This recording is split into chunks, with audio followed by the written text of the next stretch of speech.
6 o'clock. I will call the meeting to order. Christina, you have our roll call. Yes. Thank you. We can dispense with the pledge unless there are any objections. This being a work session. Seeing none, we will dispense with the pledge. This time, I have a proclamation to make.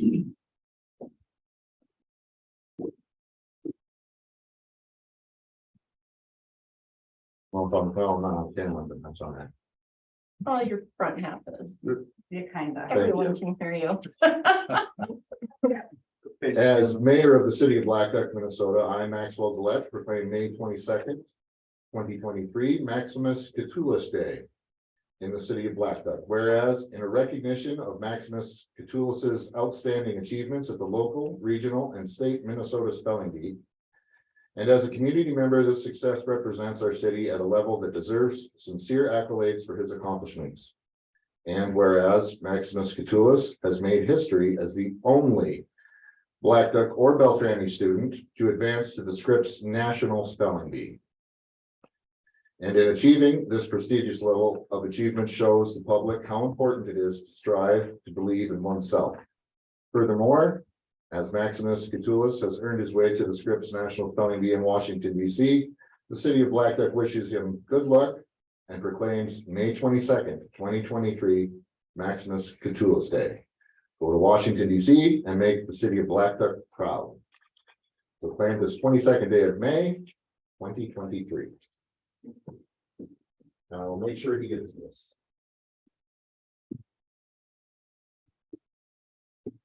And moving on.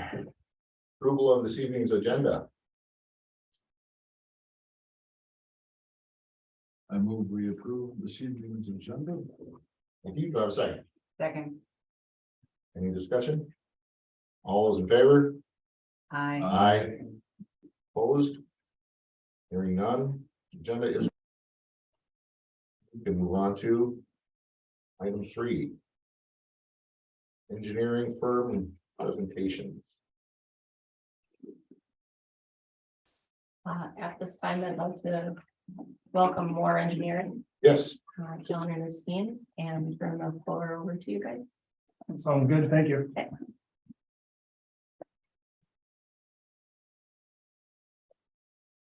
You guys want to come up or hang out there? It's up to you. To start off, I want to thank you guys a lot for getting a chance to come up here tonight. Introduce ourselves. I'm John Pana. I'm listed as proposed to be your city engineer, main point of contact for you guys. Chris Sonmore, right over here, would be considered the assistant city engineer. And then Tyson Hychek, he's a principal at our firm. He's a chief production officer, so he's in charge of all of our production design teams. And then also he's a funding expert for the city of Blackduck. We like to go at cities like Blackduck with a team approach. In case something happens to somebody, they're gone on vacation, things like that. Have an experienced backup person that knows what's going on, can answer questions. You know, people are on vacations, they got lives going on, get sick, whatever, you know, so we go after all of our clients with that approach. Make sure we have a city engineer and an assistant. We try to do that with everyone. So there's times where, for example, a city of Bram, Chris is the city engineer there, and I'm the assistant. Tyson's been the city engineer in Holly, Lake Park. Other people have worked as his assistant, so forth. That's pretty much kind of how we go at it with our team. One thing I want to point out tonight is, you know, more engineering. we work in small communities. That's our bread and butter. We've worked for about 130 communities across North Dakota, Minnesota. And the populations range from 200 to probably 5,000, where we're the city engineer. The vast majority, probably 80–90% of them are 200 to 1,000. So the company has built its 60-year history on working for communities like Blackduck. All the services we provide and have added over the years are to serve communities like yours. We have transportation, environmental, landscape architects, planners to go along with the basic engineering municipal services. We've added them because we want to be as full service as we can for our clients. Another thing about Moore is we approach the vast majority of our work as we want to be here for the long term. It's not about coming in and doing one project. We do propose on some of them with larger cities here and there, but our goal is to work with small cities. We've taken on clients. I've got a client up in Hallock that I've done one project for in 5 years, but they're very important to me. I know what their future workload is. So you work for the long-term goal of being their city engineer for as long as I'm around.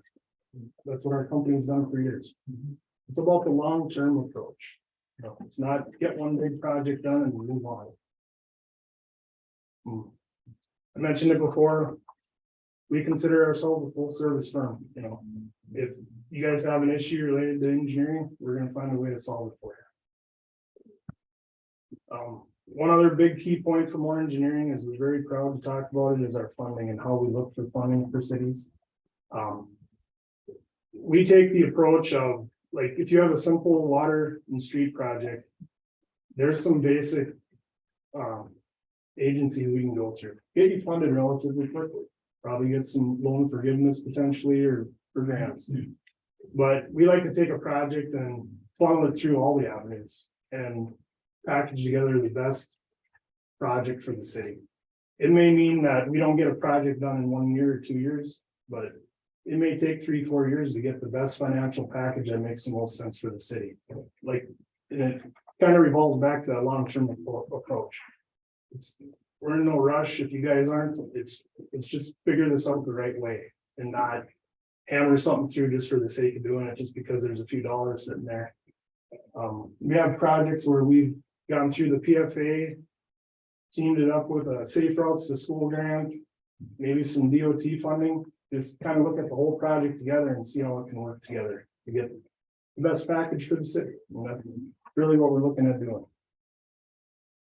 I know because we don't have a lot of time tonight, I do want to talk a little bit about it and have Tyson kind of capture this, but if we were to be successful, just a little bit how we would transition and maybe some things we could do for you guys to make it a little easier. So and it relates to GIS and capital improvement plan.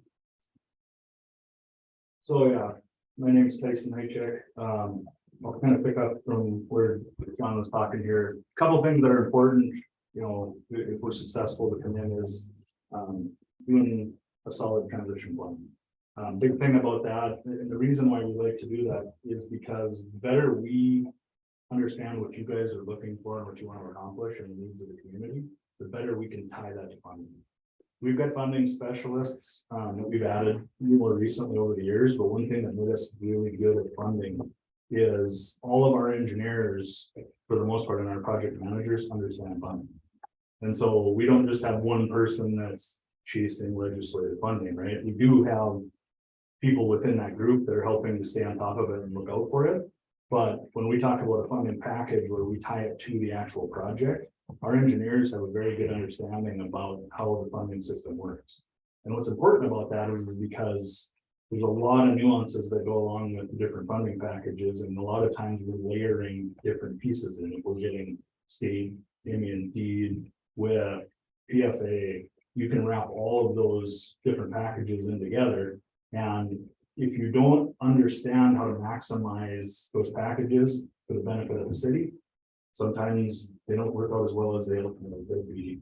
When you go in and when you look at what that's for. And one thing I'll kind of throw on that is, rural development has always been this way, but for example, PFA, through their clean and drinking water revolving loan funds that are getting more scrutiny on what they'll pay for road restoration, for example, when we're talking with utility trenches. You have a few very wide roads in the community, for example, and what ends up happening is if you come in and do a replacement project and your residents are gonna get stuck with 75% of that road where the utility may only pick up a small portion. A lot of times if we're packaging projects correctly, we're looking out for that, and we've been pretty successful to make sure that we're maximizing on potentials like that. So that's kind of one of the examples I use. And we're also looking to maximize that funding capacity for the city. So we're not just looking to say, hey, we're going to get you on a package and we're on a funding program list, and then we'll see what they come back with and take it or leave it, right? We're trying to cater that basically depending on what you want. So that's kind of why we like to put a lot of emphasis into the transition plan. And part of what we do there is we look at your CIP, and we like to tie that in with GIS. Right now, we host a full web program or a full web platform that we could host your GIS platform. If we do that, it will charge to the city for hosting it. So we put it basically on our web map. And then we can get that up and running and forward facing, usually relatively quickly based on the existing mapping and information we've got. Sounds like you've got, at least a good basis or, the architecture to a GIS program. A lot of times between that and mapping, we've even been able to digitize existing maps and get it in there, and then we refine it over time. And as projects come in, that site is constantly evolving. And it depends on what you want to use it for. You can have this huge, robust, expensive platform, but if you never use it, why have it, right? So that's another key. Communities like to use that, a different way and in different perspectives, depending on what you want to get out of it. And that's the great thing. We can tailor that to basically any way you want to use it. Some communities want, hey, we just want to get our basic utilities in and not have to carry a map around, right? Or be able to print it out, look at it on the computer, and then go find it. Some communities want to go full bore and get an iPad and get a R2 GIS or a GPS unit and be able to go out and take their own data, and we can do the whole thing. So A lot of that too, tying back into that is, that program itself would be similar like when you go on a county GIS map, where you can pull it up the area, we in the background, you'll see the parcel data, we can link it all to that, so it really eliminates. Plus, then you have all your utility information in the background, so you can see where things are at in the field with the public works guy or whoever has an iPhone or any internet access, you can pull it up and look at this map and use it for that. As we do projects in the city, it's part of our, you have to do as-builts and record drawing, right? So we just automatically plug that into that program. So as we go, that data gets more and more accurate as we work with you guys.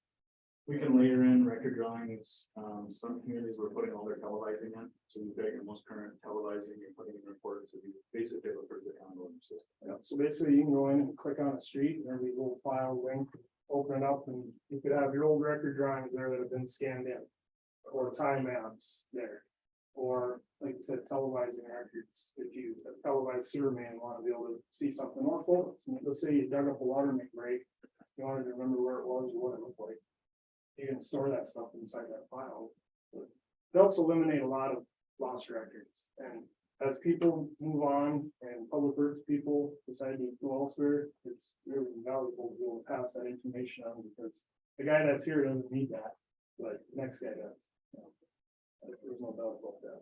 So one thing that too on that capital improvement plan, I'll say is we like to do a proactive CIP across everything, not just your utilities. If you have park planning or trail plan or lighting, whatever it is, we'll always encourage you to kind of add all of that into that CIP. And we also tie that, it integrates with our GIS. So the two platforms tie together, it makes it easy for you to see what's going on. And the important part of that too is then we like to work with your financial advisor or city staff. And then you start to look at a good financial snapshot of what you're trying to achieve, right? Because it's tough, all of a sudden you get a large capital improvement plan that comes on. And you're looking to spend $1 million, $2 million on this improvement. And sometimes you gotta figure out, okay, what does this mean to my residents? What does this mean to other projects? What does this mean basically in a global snapshot for the city? And how this thing is gonna get paid back and what you can bite off and what's the appropriate time to do it. And we've been really successful with meter, looking out into the future through working with a fiscal agent to kind of program out, okay, when would you need to raise rates? When is debt service falling off? And all of those things tie back to your funding eligibility, which is what money basically drives all of it, right? If you have a good capped CIP that you don't just do it once, put it on the shelf and not look at it, or keep the estimates accurate and things like that. It's only as good as the day you roll it. I mean, you can see what's happened in the last few years with numbers moving and things like that. It's hard to program things out with things moving around, so. When you get it into a format like this, it's easy to adjust. It's just modifying an estimate at that point. It's not going through and recreating the wheel. And it's just a really good tool for cities to understand what they got coming. It's looking out in the future. How many dollars are gonna have to be spent at some point? Nobody wants to spend them now, but you can't dodge it forever. So you gotta plan it out. And that's the best way you can go. And you may never get there and complete everything, but at least you're making progress. That's the biggest thing. And spending the money as wisely as you can, because there's only so much to go around. It's easy to jump on the wants, but like what we'll do when we do a CIP, we'll tell you engineering basis wise, what we think is the most important. And we always fall back on infrastructure. That's, water, sewer, the basics of what you need. Doesn't mean that you guys don't have residents or somebody else screaming about something else that drive something else to the top. At the end of the day, the CIP is yours. We'll just provide suggestions and engineering basis to help prioritize some things, but that's where we want to talk to you guys. It's not our priorities that matter in the end. We just want to make sure you have the information to make a decision. That's our role. And you have full access to our CIP platform. So basically it's web-based, you can log into it. And so you're able to modify and make changes as a user in order to update. And a lot of times that's really helpful because you can, your budgeting and your debt service and how your rate structure is set. So a lot of times that's at your fingertips instead of having to relay it and basically push it to us. That's something we can definitely help with and we're more than willing to, but a lot of times that is a lot easier and it gives a good cost efficiency for the city on some of those things than ultimately having to have pay us to enter the data at some point, right? So that's another piece of it. So sorry, I was just gonna say, just to recap that initial GIS platforming, bringing all your existing data into it. We would do that at no cost as part of the transition, just to make sure that's clear. So you'd have a web-based map up and running. Good. I think kind of to recap a lot of what these pieces talk about in that transition, the reason what all this culminates to is then in order to get funding, I'm sure you're aware and you've been through it, is usually there's about a year lead time to get in, to kind of lead your way in. And so it's getting the projects prioritized, what you want to do, and then getting them in line. It doesn't commit you to do anything, but it puts you in a position that if something happens, you're ready to act on it. And if you don't want to act on it, you don't have to. But you're at least in a position to be able to do so. And then basically, if you're like, this isn't our year, at least then we're not scrambling to figure out the following year right before the deadline. You're basically brushing up what you already know. You can come back into the process and, these things basically cycle every year. So. And then one thing with the way the nature of the legislator, the things have changed in the last few years with a big push for the bonding bill and things like that, and a lot of people putting projects on.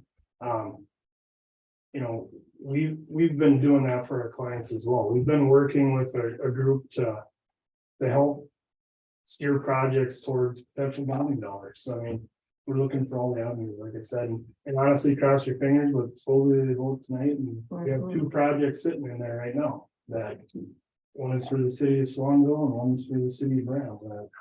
Working with them over the past 3-4 years, plugging away. Hopefully it comes to fruition. That's a long shot, but we put the effort in. That's pretty much the story, more engineering in 15 minutes.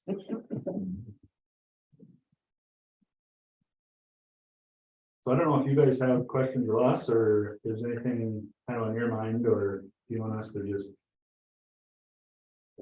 No, I would caution that I would remind the council that any question you ask. Of. More engineering, you need to be able, we have to ask the other, Unless it's specific to their. unless it's, yes, Mhm. specific to. More engineering, May I? please. Okay. Your presentation and your RFP was very in-depth. What I want to hear is, give me an example of a huge obstacle or failure that your engineering company was helping a city with that you had to overcome. Because we have them all the time and we're very reactionary in this town.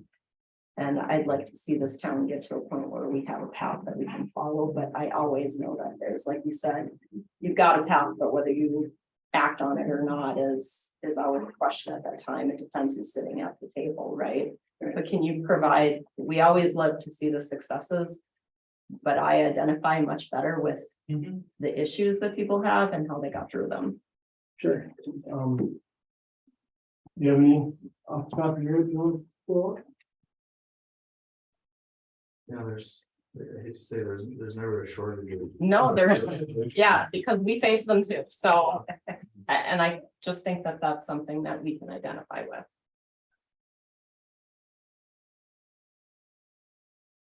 Well, I mean, I can tell you, like, even today or tomorrow, I'll be taking a drive up to the city of Plymouth. We did about a $6 million job up there last year. Funding package great, everything's great. Good construction season, but the contractor's late. We're withholding about $200,000 worth of liquidated damages right now. Okay. So all in all, broken loose. Mhm, They don't want to finish the job, mhm. and you have to come to the table and still work with them because it's got to get done. And the only leverage we have is that those LDs right now. Right. So then to top it off, frost goes out and lo and behold, we have about 800 feet of settled sanitary trench. Underneath, know. underneath the first lift of asphalt. So they dug in today and said it's not their problem. And it's like, how is it not, Yeah, it right. just blows your mind, but that's how it works, right? You've seen it. It's never their fault. They did all the work, but it just happened. So tomorrow, for example, I'll be heading up there, meeting with the county engineer, and we're gonna start sorting this out. But fortunately, because of past experience, he didn't overreact when they started threatening us over the LVs with lawsuits and things. We held to the contract. They signed the contract. The county signed the contract. Following it. That's our jobs as your engineering firms, to follow the contract. Not just because they're good old boys or whatnot. We, our obligation is to you guys, so. That's what we do, so it's not an easy thing. Everybody could have been happy, so I'm gonna have an uncomfortable situation. The contractor's not gonna love me anymore, but that's not my role to be his best friend, so. Yeah, that's one off the top of my head, I guess. To me, it's about issues like that. It's more about facing them head on and just not backing down. I mean, contractors are always gonna they're gonna make it a battle every time because they don't want to spend any money. So it's really about, we're partners in this. It's a communication thing, going together with a good plan and just hit it head on. I mean, I think that's the best way to do it. And because things never go smoothly as planned. So there's always forks in the road, and we're adjusting every single project all the way through. So I think that's, what makes us better is just, that long-term relationship. Plus, we're gonna hit it head on and communication, and we'll get it done. And the big thing is to step back when bad things happen and just realize that it's a little painful for a month or two, but at the end of the day, it's the final product that matters, right? There might be some inconveniences here and there, but as long as you look at the big term goal of it and just understand why you started that project, as long as it ends that way, a year or two from now, nobody's gonna remember that.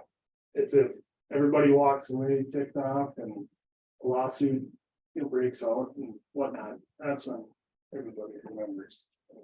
So. Seems like the only people that remember it are the residents, They the ones that are remember it. directly affected. Yeah, they remember it, you gotta remember that, they may have a role paying assessments, that little crack or bad yard, that's a big deal to them, and it should be. I mean, is it a big deal to a $5 million job? No, but it's a big deal to that person that's paying 5-10 grand or whatever their share is, so you gotta remember that, the small detail in the end are gonna make or break some projects, and it's almost unbelievable when they do, but they can. I'm sure you guys have heard it. The grass doesn't grow, that's usually the, usually you can have a perfect project and if the grass doesn't grow. So I mean, They'll only remember the bad stuff. Yeah. That's the thing with our projects. I mean, so much of it is, the critical stuff, it's buried underground. The residents don't see it. They see the grass on top. It doesn't grow. That's all they're concerned about. So it's yeah, and just- expectations that, for them, communication. well, and even just how you manage the project as you go, communicating to the residents, guys, and making sure that the garbage guy knows it's road and we close tomorrow and work a way to get the garbage barrel down to the end of the street. Just things like that. We've done so dang many of these things. Figure out from past mistakes about things you gotta try to head out. Or one example was a daycare. There was a town I didn't live in. I didn't know there was a home daycare there. Should have talked to them before the project started, because how do you get all these kids there with you, bunch of money girls, if we found out, I'm gonna help her a little more.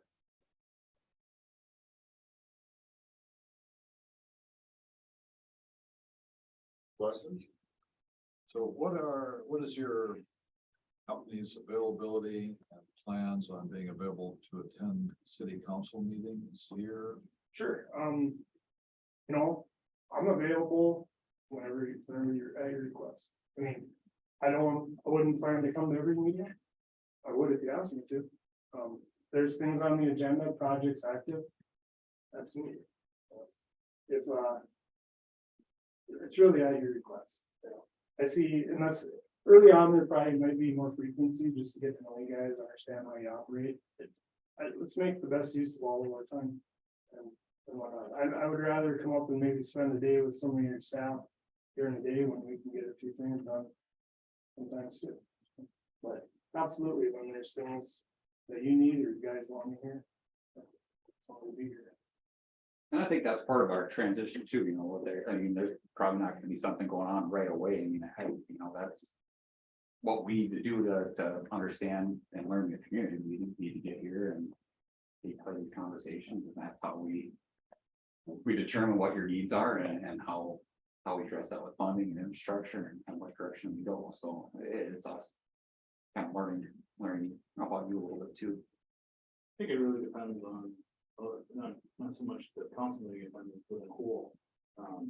So the frequency, anytime there's active construction, we're basically Every several years. keeping you updated. That's an important, critical part of a lot of things, but, if you've got agenda items where, we're really not even involved or on the docket, to some degree, we may become a nuisance, so. A little way to try to interject something, anyone because we can't help ourselves, but. The meeting will never get done. Well, it'll get done. No, I know. Uh, How many people are in your Bemidji office? What's the number of two? Or, I believe it's- Four at this point. For permanent, I guess there's a few of us that are Yep. somewhat nomadic, I guess, a few of our spaces, but. So that office opened about 4 years ago. Person came over from the DOT that was working in the district office to start it. We have a licensed engineer there that's ready to be a project manager, very experienced young engineer. Licensed surveyor out of there. CAD technician. I mean, we kind of are building the pieces out of that office. It really comes back to, we work in Cass Lake right now. We work over in Erskine and Plummer. We're working in communities up in this region already. Bemidji was a key location for us to spread out because, like I said before, we work for small communities and things like that. So our intention is to keep building that office with hopefully provide jobs to young graduates from the area and we like to bring in people that live in the area and want to be there. So, well, Yeah, we were, without that office, we're stretched out a little too far in northern Minnesota, so that has helped us along. What's the next closest? we have an office in East Grand that's Okay. getting going as well. Not probably. And we're in Fergus and Cloud. And then Well, and Chris is remote out of the Brand Baxter area, so he works up in this region already. Thing with COVID is a lot of people to kind of move around, and technology had to take off in a hurry just because of it. And we're able to have staff kind of here and there now. They can pretty much live where they want. we got one guy living on Hawaii. He's been working for 5 years, so I was skeptical, and then all of a sudden teams came in like the perfect time. Yeah, But yeah. I'll be honest with you, I didn't know that he was working remotely from Hawaii until for a few months after I'd been here, so. You know, too, if we were to work here, I mean, our time would be, if it was an hourly time for me or whoever, it would come out of a Bemidji office. We wouldn't cover all that extra travel time and stuff. I mean, we base it on our nearest office. So. On the funding end of things. You say different funding packages, like. Cause I can remember a few things that. Seemed to me were. I've always kind of wondered why we can qualify for one but not another, you know, and to understand that why, I think would help a lot of the council. Also, Oh, I can give you a deep dissertation in funding. I'll basically boil it down to depending on what we're replacing. Depending on what we're going after and what we're replacing, there's usually certain triggers that will allow funding to topple. The easy ones are if we've got a health hazard, really old deteriorated pipe. The bad thing is that if your streets are bad, that usually doesn't do anything for you. That's the only thing you can't really directly fund unless you get like a direct appropriation or do a bonding request. Versus just going through your special assessment. So what we're doing is we're leveraging basically the state clean water revolving fund and the drinking water revolving fund. And then we're tying in with that with a deed has a bunch of programs that match in, rural development matches in. And then we've been successful depending on some of the other quirkier projects, we've got enough funding for well, you got trails. Aiken, or in Akeley schools. was EERP getting was our funding. So yeah, that's it's unusual. but because it was for a park and with a trail and a restroom facility, it matched into their grant program. But what I'm kind of getting at is a lot of it is driven off of affordability. That is the majority of fiscally solvent communities traditionally will not rank high for grant funding. Mhm. And so it's being cognizant about what your debts, what your debt looks like, what your O&M looks like. Basically, it's your median household income, and you're backing into that to figure out what your affordability is. And once you hit that affordability threshold, then basically you head into this grant zone. And that's when we look at what's in the best interest of the city and we're maximizing the project. What we're doing is we're looking at both sides of your program, your sewer and your water, and we're saying, okay, what are your utility rates at? What is your O&M at? What's your tax base at? And we're looking at all that to say, okay, if we do a project, what's this going to look like from the standpoint of what can we buy for grant? Can we bring the county in? Can we bring the DOT in? What other peripheral things are we around the school? As much as you hate to, the school basically opens up your assessment district to the entire school district versus just the residents within it. And not that you have to do that, but you start to look at all of those opportunities and you kind of tie them together. And these funding agencies meet biannually. They all kind of talk to each other on the backside. They know what's going on, and we're talking to them constantly. Just get a feel for where our projects rank. So The biggest thing there is effort. If we put in the effort, we know the program. And we help you apply for them, it'll shake itself out. But if, like I said before, if we just take the easy button, it's the street and utility jobs, utilities, and we just go to the PFA and call it quits, we'll get you funded. You might get a little bit of grant money, but it might not be the best. So that's where we plug it through all of them. and get them in the hopper. And then when things happen now that you can't predict, where federal government decides to fill the hoppers up with more money, you're already in the queue. Right now, if you're scrambling to get in that line, well, you got a lot of work, you know, there's still time, but that's why if you always just make sure it's in front of you, don't have to act on it, but just always be thinking ahead, what's my next project that I wanna make sure is out there in case something happens. You know, there's some $3, all of a sudden the state decides to kick out a bunch of extra, think the bonding bill is gonna be very large this year. Those projects would have never scored high enough in past years. But this year, because of the politics, they need some Republicans to join them. They're grabbing these guys in these outlying districts to vote with them. And they're feeding their towns some money. That's what they're doing. These projects they're good projects for those towns, but they usually don't rank high enough compared to the big metros and these grand, visitor centers they want to build and stuff. But right now they're searching for votes and we're in line. So a couple of towns are gonna get rewarded for doing more. By being proactive, you're able to put yourself in a position. And like I said, it's nice that you're not forced to act up. So it's not like, okay, we're here. If we don't do this, we're gonna lose out. You think about it, we're here. If we choose to take this on, we're at least in a position to do it. If we choose it's not the right time, then you can come back to it here. But the worst case is when you got a year to get into the system and that money's sitting there and you're like, God, it goes there. Well, that's a lot of it's cycle, you have one shot a year to get in. If you miss it, then you gotta wait again.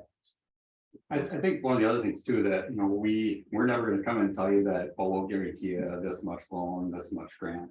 There's others that do that. If they're doing that, they're wrong, because they can't guarantee you that. So, I think, with these long-term relationships, we're investing in these communities and we're getting these projects out, several years ahead of time on these lists. So it gives us a lot of time to look for, like Tyson's talking about, these other avenues we can go on funding. So, I mean, it's a long process, but I think when you get that far ahead, you have that opportunity to look for some other options where if you're being reactive, you grab what you can at the time and go forward with it. Yeah. So. Well, our next Our next, guests are Alright. outside and I'm trying to monitor time. No, it's, you gotta keep give us a good. appreciate it. One question I have for you guys is, I noticed your agenda you're gonna discuss later. You just assume we don't come back, or would you be okay if we come back at the end, or? Max, it's up to you. Up to you guys. I just, It I hate to not be here. meeting, if so something- it's entirely up to you. Council preference, I think, real quickly, I think we'd rather have it on our own. But I appreciate that. Yeah. Expect No that. no problem. Right. Just didn't want to miss out over here. very good, sir. Yep. The Nope, the thanks a lot. timeline was to make a decision by the June. That would be. Thanks, sir. I'll be good. Thanks, thank you. You. Nice to meet Nice you. to meet you. I'm going backwards. I'm sorry. Thank you. Have a good day. Thank you. Have a good night. You can go to sleep now. They went up back, they're coming in the front.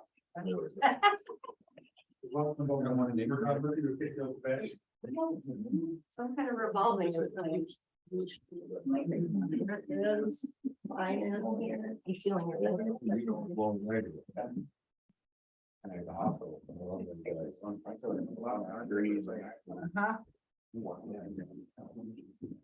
I have one of these too many side by sides right now and go. What, why? I do. Yep.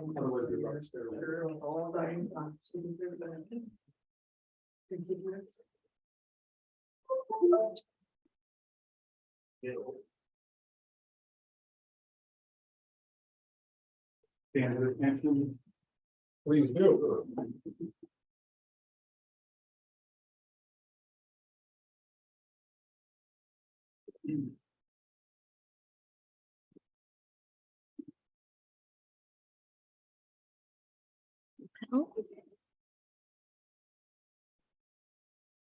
PDF and a PowerPoint on it. I noticed that. I'm gonna try the PowerPoint.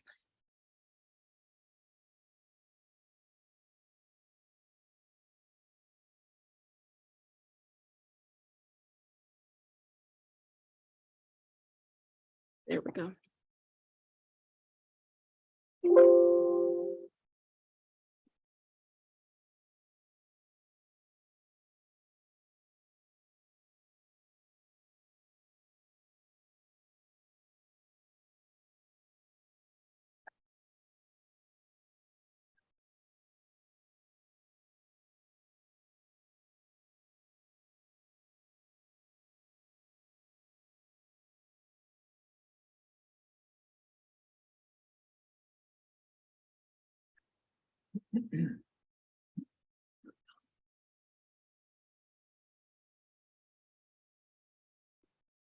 Have a clicker too.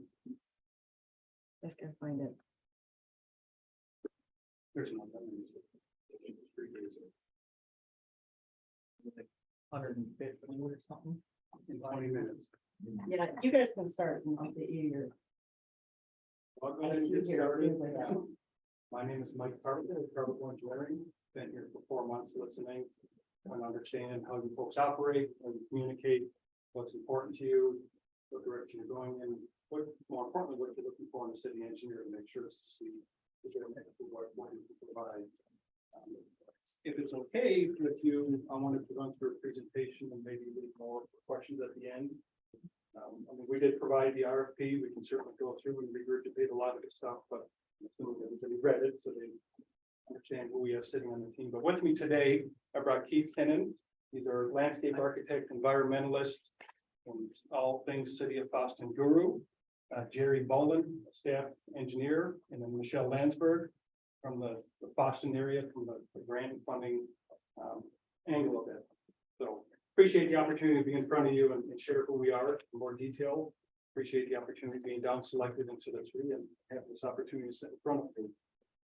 Next slide would be just a little. Did that work? Chief could probably just hit the right. Yeah.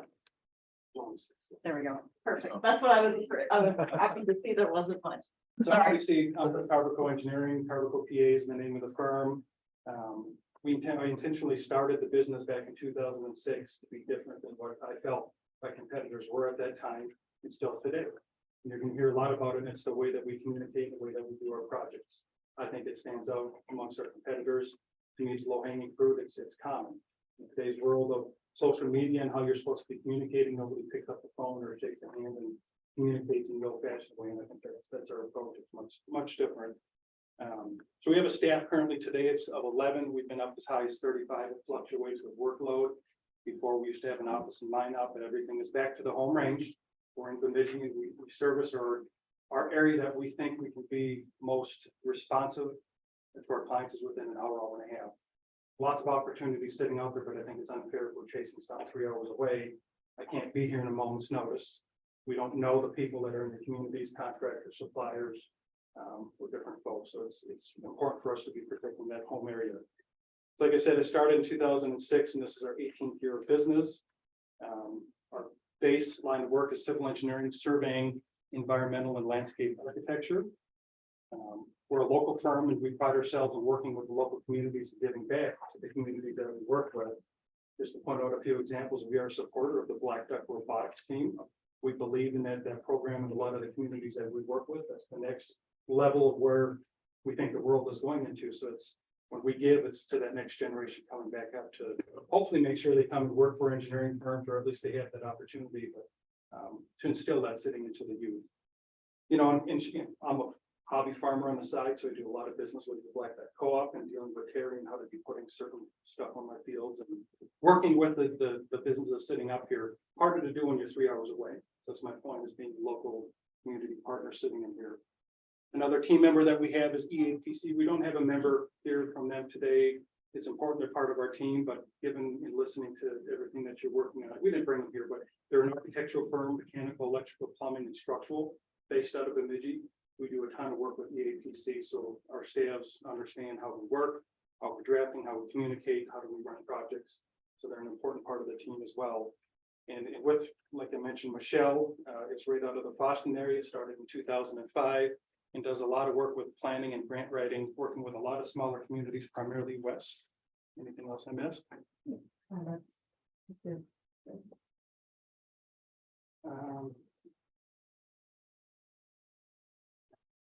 Communication. I felt this was an important one to point out as I opened up. We tend to take the over communication style. We're just gonna keep communicating, whether it's emails, phone calls, whatever format we can. If you say enough is enough, back up, it's too much, you're loading my inbox, but I'd rather have you have the information. We're not hiding anything, whether that's an agreement we're putting together, how we're running projects, change orders, punch lists, whatever it's gonna be. You're gonna know where your project sits. And I guess the best testimony to that is the clients that we had referenced in our RFP, the city of Boston, North Home, and some of the other surrounding communities that we work with. If we're doing our job, at the end of the day, you guys gotta feel like you're our only client. And that's in how we're servicing you, that's in how we're responding to you. It's not your problem if we have 18 different clients and we have to manage it behind the scenes. That's the level of service that I want to make sure that you're getting. My phone rings, used to ring a lot more because they take a lot of the calls right now, but we're always available. Whether it's after hours on a weekend, things happen in cities, water towers don't work, lift stations quit working. It's not an 8 to 5 type thing when they break, so you gotta be available and be responsive and provide that support when needed. Frequently communicating, a big easy thing is an email at the end of the week. We're working on a task for a client that's not moving forward. You get an email that says it's not moving forward. I don't want you going into the weekend wondering where does it sit? When it's week 1, week 4, week 5, and then you start thinking things are wrong. So it's our over communication. You're gonna know where things sit. Or project summaries. I mean, those are easy things that we're just putting together and it's instilled in all of our team members and make sure we're communicating, and that's bad. To the extent that you're involved, and I can give you an example for the city of Bagley, right now we're doing 14 million worth of water and sewer through a USDA project account. Every single member of the council and every single member of the Public Utilities Commission gets our meeting minutes, pictures of the projects, daily reports. They know exactly what's going on and when it's happening. So the questions are minimized, or they can directly ask the question to me. So when they go into a council meeting or whatever group they're sitting in, everybody's on the same page and they know what's going on. That's just another style that we're over communicating. Every community is different. I mean, if that's what you like, that's what we can provide. If you don't want that, we won't do it. So it's just different things that we do for different communities to ensure that they're all on the same page. The 5th one is to serve you is to be truthful. I think sometimes when we're sitting here as a professional giving you recommendations, sometimes it's not an easy answer. Sometimes you've got to say no, so that's not going to work. I'm not going to let the politics get involved in some of the technical decisions that we're making. My job is to provide the technical service. The politicians can deal with the rest of those stuff. So sometimes it's hard to serve you by saying no, or that's not the right idea, or we can't do that. You know, after you've exhausted all the solutions. So that's being the truthful part. We listen first. Every community is going to be different. We're not one to come into here and say that your community needs to look like this, your community needs to grow this way, your community needs to do this for materials. Should we be fortunate enough to come in here, we're going to spend the first, whatever it is, month, year, sitting down listening. I'm sure Mike has his way of doing things sitting in a city. He's the one that's climbing down in the lift station. So when I'm designing something, I want to make sure that it's going to meet his maintenance needs. I'm going to be listening to you folks of how are you budgeting things? How are you planning on funding projects? What is the community asking for? Not coming down here and just jamming something down and saying, this is what you need as a community. It's yours. It's our job to listen and to tailor the service to meet what your needs are going to be. Responsiveness. We have a rule in our office, the phone doesn't ring more than 2 times. If a client emails you, better get back to them right away. We're not sitting on emails and waiting for 3 weeks. It's an easy way to make sure that you're in tune, we're communicating, we're not leaving you hanging. So it's a responsiveness type thing. Christina calls me, we need to be up here. Mike calls and needs to be up here. If it's not me, it's going to be someone in staff, but we're going to make sure that we're here providing the service that you need. So responsiveness is a big thing. We're not a huge firm. And that's why we protect that small area that we're sitting in, because if we can provide that level of service, I think it's going to be a continuous amount of work. We hope that's the business model. And again, availability. If you got questions after hours on any project, anything that we're working on, we're there. Our phones don't shut off at 8 to 5. Those things happen outside of those hours. So as I opened up, you can change it. I have attended these meetings the past 4 months. 4 different meetings for that reason, to listen to you folks of how do you work, how do you operate, what are you looking for, what are you not satisfied with, to make sure again that we can be tailoring those services to meet what your needs are. It's been a fun 4 months to listen to the community and the different challenges that come up, you know, sitting in your thing and the motions you have to pass and the different challenges that are in front of you at different points of the year. Civil engineer experience, obviously, we're sitting here responding to a request for proposal on city engineer services, so I felt it appropriate to tell you what we're doing on city engineering services for other communities. So a big one that we started in the city of Foston, that is a fun client to work with, very progressive and doing a lot of things. Keith, I'm gonna hand it up to him and he can walk through, but Keith is there every single month, if not every single week, dealing with the mayor, a variety of civil engineering type stuff. I understand at the next day of everything that's going on in the city of Boston based on Keith. So we work as a team. I cycle through there every 2 or 3 months with the city council to make sure my presence is there and we're all on the same side. So tell them what we're doing in Boston. Yeah, so I guess just to kind of segue off of what you just said. You know, our phones don't shut off at five at the end of the day or on Friday afternoon either. I mean, we're always available, and just an example of that is. I know Cassie in Boston kind of likes to catch up on her emails on Saturday afternoons, and I tend to get quite a few emails and text messages on Saturdays, and. It's just the way of doing, you know, I respond to those, and I think it's when she's looking to get work done, and it's what works, so. That's just an example of that, but as far as Boston, we've been doing work there for about 10 years, actually over 10 years. It all started, I'm a landscape architect is what my background is. So I do landscape architecture, environmental. And the existing city administrator at the time, which was Chuck Luckin, gave me a call one day and he says, oh yeah, we're looking to have some park work done. And we ended up doing that park project, went well. Pretty soon, we're getting into, you know, that project went well, pretty soon we're doing more. Pretty soon we started grant writing. We thought, well, that one was funded entirely by the city of Boston. Well, pretty soon we started writing grants, and we started successfully writing grants for these. We started chasing TAP funding, DNR funding, things like that. I think one of the first grant projects that we did in Boston was a hockey rink and warming house, which is actually, it's used today still. It's it's a really nice attraction over there. Since then, we've continued to chase funding, receive MnDOT TAP grants for trails, safe routes to school grants, EDA grants, FAA funding, and VIL funds. So we've been really fortunate there to get just things happening and work with them. So in 2016, we became their airport engineer, if my records are right. And then we just kind of snowballed, and now recently in 2023, we officially became their city engineer. So a lot of stuff happening over there, and we talk to them. Actually, all of us probably talk to them daily. It's pretty much constant. So. So beyond the city of Boston, the city of Bagley brought us on board. I've been doing work there personally since 2005, primarily in the airport work. In 2020, they brought us on board to help administer a $14 million USDA rural development project, redoing about 75 blocks throughout their town. The residents are going to be tired of orange cones by the time we're done and out of there, but it's a system that was in dire need. So it's going to be water tower improvements, water treatment plant valves, lift stations, water and sewer mains, services, you name it, the project's going through it. So it's a pretty major upgrade for that community, done over 3 phases. We're getting ready to bid out phase 2, and phase 3 will be this fall. So it's a big undertaking for them. So outside of that, providing all the other city engineering type services that they have, helping them write statutes and zoning ordinances as they go through growth sitting in their community in certain areas.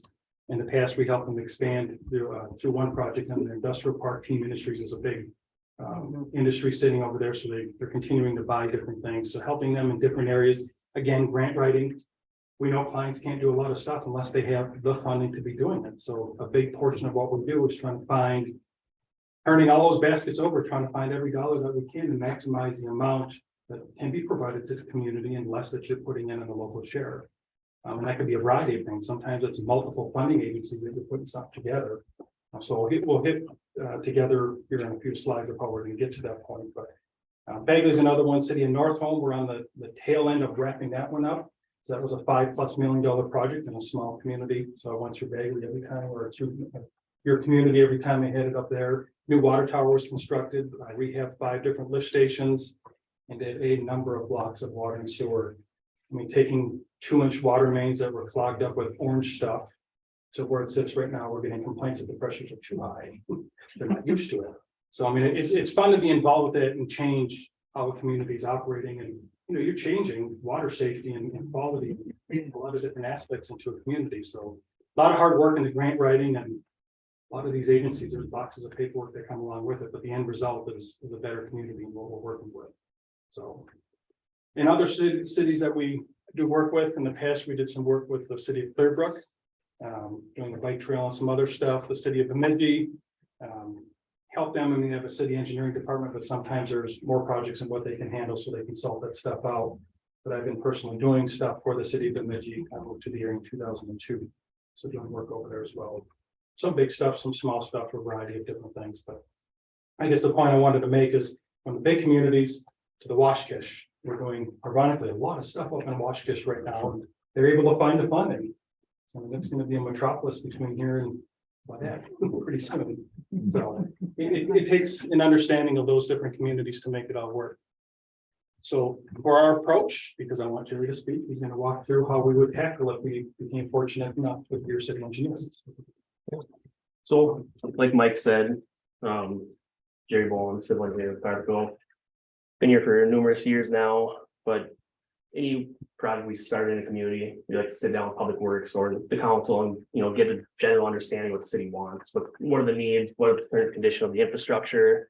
What are your lift stations, size of pipes, your valves, pretty much anything in the city. From that, we go through and, with the city on, our hand, we set up a current condition inventory of what water mains you have, sizing, types. Usually develop like a hard packet we put together for the city to reference. From that, how are we going to fund those types of projects, when the projects can get funded, helping the cities complete capital improvement program updates and using that to gain access to different sources of grant funding, like Mike alluded to. From the funding, going through and how we can budget for those projects. It's not going to be a 2-3 year process. Might be trying to lay out a 5-year, 10-year process on which projects can be funded. It goes back to what are the, needs right now in the community versus what's going to be needed in 10 years. And how we can kind of budget for that. And then repeating the process yearly until essentially all the needs are met, which can take 20 years, 50 years, 100 years. How are we doing on time? I want to make sure we have time for. You're getting close. Okay, we started a couple minutes late. We have one more slide. And I You want go. I want the hard questions at the end. Okay, good. The next one is going to be into the funding. At the beginning of this RFP process, came up here and Keith and I met with Christine and asked her 14,000 different questions, again, trying to understand your community. Where do you sit with a debt service? Where do you sit with projects? How are you funding them? Are you assessing? Trying to get an understanding of how does a city operate compared to others. And fair to say, at the end of the day, funding is going to be a big issue. You need to find funding to begin with, because money doesn't grow on trees. Projects are very, very expensive. With each passing year, it just seems like it's going up in double digits, and it's hard to keep up with what the needs are. So whatever funding you had before is not going nearly as far as what it used to. So our job is to go out there like sleuths, and that's why Michelle is here to help us find all these funding sources and different things. We through our office, we deal with the rural developments, the D, it's an overlap with Michelle, but she brings a lot of other things. Maybe there's an economic development you want. I know you were doing some brownfield type stuff with different buildings sitting in town, but the needs aren't always water and sewer. It's more than that. Maybe it's a parks thing you're trying to do. I know the golf course, maybe it needs work doing it. So I mean, it takes a team to be leveraging those relationships that we have in the networks, each of these funding agencies to tell your story, and to make sure we're the squeaky wheel and we're raising on top of what that priority list is going to be. You want to mention anything on the funding? Sure, I think, we've touched on several things already in terms of grant funding, but when we look at a rural community, resources are limited. So that's where grants come into play. And so, the number one and number two items in terms of getting grant funding, first is finding the right sources. So what are those places that you can find the funding that are fit for your project? And then it's just making that clear and compelling case why this project should be funded. And that's something that I've done for many years successfully, and it's a lot of fun helping communities get those projects funded. There's no better place to live and work and be than in a rural community like this, right? So enhancing this place is important. And so we're here as a team to help you do that. And certainly, you know, it ties into your economic development. How can you grow your tax base? So that, you know, you don't need, and your own taxes can augment your revenues as a city and support the economy here. So those are all important things. And I think also to mention that flexibility is key. So you've probably already identified some priorities. You might have a list of things, your CIP list. But then as opportunities come up, something that might be a little further down on the list might have to be moved up because there might be an opportunity to fund that right now. If something comes out. So that's something where a team like the four of us can help to bring those things to the fore. So if we become aware of an opportunity, we can bring it to you and say, okay, this is on your list of something that you wanted to do maybe next year, but now there's funding for that right now. So maybe that rises up in terms of the priorities. So, and then of course, challenges. Sometimes things come up that are unexpected. And so flexibility also remains important as well as planning. It's kind of a balance of the two. Story, we were invited to the city of Monoma last week. They just said, we want you to be the city engineer, so we went and met with those folks. Didn't realize that Michelle did a comprehensive plan called the 2050.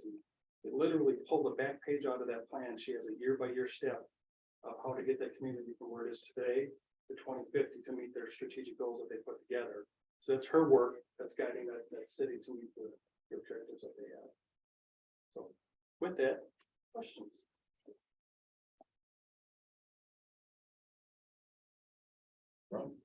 What is your plans or availability to be available for city council meetings, to attend council meetings?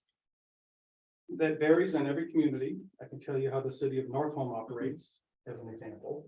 I'll reach out to the mayor and the clerk before that happens and say, do you need me up there? Oh, I don't know. Well, if you want me to just send a project up, perfect. Send a project update and we can share it. Some communities want you there every single month. So we're flexible to whatever the desires are, what your needs match. Maybe it's every meeting, maybe it's at key points, but I take your lead on that. What can you provide to the council so they can identify an obstacle or a project that you guys had major difficulties you had to overcome? Oh, you're bringing up bad memories. Every professional in their career has a number of them that you just wanted to go away. Yep, so just a little one. You know, some recent ones as a firm, we've done a lot of work for the DNR over the years. And to be honest, they're no longer going to be our client. They're a hard client to be working for. They didn't appreciate scope creep, and it was down in Camp Ripley, so it's a lot of travel from Bemidji. It's a painful one that we're getting this close to the end. We're going to get through it, but it was a communication thing. There was a change in personnel, so the story wasn't told from one to the other. So it's just that constant communication to make sure they understood, you know, what were the objectives in the beginning, and this, we're still heading down that same path, but desires are different. So how do you navigate those different personalities? It can be a challenge. Mhm. But not unachievable. It's just a challenge. Funding has always been one of the biggest concerns. It growing the tax base, I think, yeah. But how do some programs work versus why do we get approved for one, but not another? Or to put these programs all together, how do you? I think your key is in a strong capital improvement plan. One of the first steps that Jerry laid out, to come in here to understand the needs and the triage. What are those most important things? Maybe, I think last month you mentioned Lucas Street, if I remember. The street. Austin, sorry. But just the tone of how he asked that, is there a plan? And this is just me listening. I wasn't talking, so I'm trying to understand and I can listen to your I counsel. remembered it well. It is close. But I mean, is that sitting on a plan? Is it identified of when that project should be done? Because everything has a shelf life. You know, you pay something that's not going to last 50 years normally. So you can create a capital improvements plan. The first 5 years is going to be somewhat reality. And then it becomes more of a wish list, and then it's rainbows and unicorns further out past that. but to identify a solid CIP that's achievable and realistic, because there is going to be some local share that you're going to be putting in at some point. There's no free money.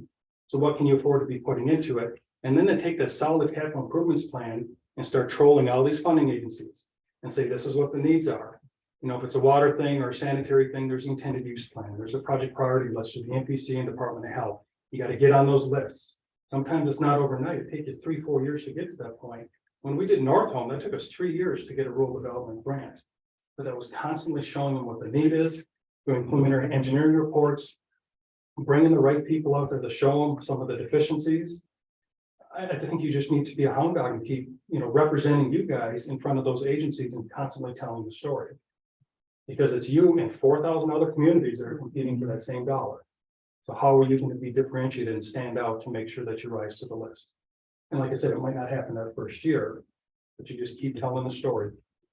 But and every agency is different. So what are you going to be eligible for? It depends. It depends. Is it state funding? Is it federal funding? What's your match? Is it prevailing wage rates? Is it not?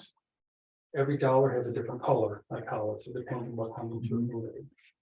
Like to add to that, so like you say, that CIP is important. The first thing we need to have an idea of all your different projects. So if we have a clear understanding of project, you know, say you have 15 projects that you're looking to have done or that are kind of high priority for you. Every different grant opportunity has these different colors of money, or they have these different priorities that they're looking for. And as we're in conversations with, you know, the state guys or the federal people or whoever, then that we can plug that into the conversations and start chasing that, depending on what projects, because in the back of our mind, we know what you guys are looking for. And another thing I would add too is that you don't have to just use one grant to go for a project. For example, Foston, we just got there was a TAP funding we got for a bike trail, and TAP funding, it's an 80-20 grant. It pays 80% of construction, but it doesn't cover any engineering. Well, we actually just got done applying for another grant for the same project. It was for a carbon reduction program, but we're chasing it to cover the engineering portion so that if we get that, we don't know yet. But if we get that, it'll be 100% funded. Still trying to tell me how we apply for a carbon reduction thing, but it's working. That's all we got to tell the county. So it's suit. Sometimes it's a whole bunch of different funding agencies just to make that ingredient that you need to move forward. Mhm.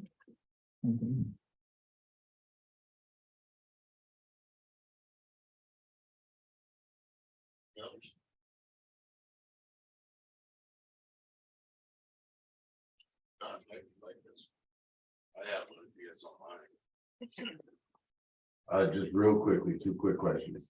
What are you guys doing for GIS? And the second question is the $5 million project in North Home. How much did the city pay and what was grant money up there? Well, the second part's a longer question, but I'll speed through it. The first portion of that was a combined project with MnDOT's when we did Trunk Highway 1 coming through. We did the water and the sewer, so that one was a hard one to put because MnDOT, the top section, the top 3 feet had a different funding share than the rest of it. When it comes to rural development grants, it depends on, there's a lot of factors that put into it. How bad is your system and how much reserves do you have? I can tell you if I can compare, because we're doing rural development in Bagley versus North Home. North Home was in a lot worse shape and their finances were in a lot worse shape. Whereas you go to Bagley, they don't want to tell you, but they got millions sitting in reserves. Well, when they go through and look at the application process, they're going to say, you can afford it. So their eligibility percentage went, they were eligible, but their share went up and what they got paid for a grant was a lot lower. So it depends on the funding agency coming in on the North Home. So back to your first question, the GIS, I can bolt real quick pitch. We are one of the firms that are selected to do the lead through the Minnesota Department of Health coming through. Oh, that just got approved. So that just got approved. So we're on the master service contract for that. So when you ask about GIS, our department is going to explode just because of that, because of the timing that it's going to take or that they set to get all the communities done through here. Right now, you don't have a specific program that you use or work with or anything GIS wise? We're gonna be using ArcGIS. Good. And that'll be, part of our goal with each of our communities going through doing a lead service line inventory, and the end product will be a full user-based GIS system for each city with what house has what line and who owns what up to what. Thank you.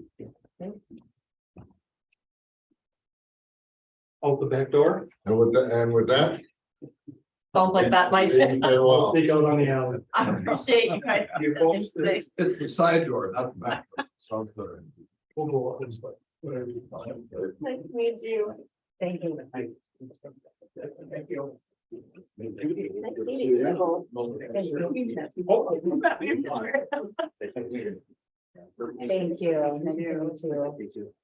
You come all the way from Boston? I've been in conversation, so I'll make it whatever decision we do in June meeting. Have fun over the next one. Thank you. Appreciate it. Make sure you only give them a half hour. I'll put you about time. He wants to give anybody else more time. Nope, can't do that. We have to be 100%.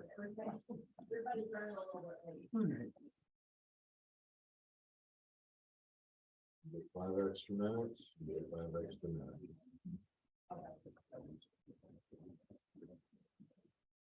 We get this PowerPoint off the computer.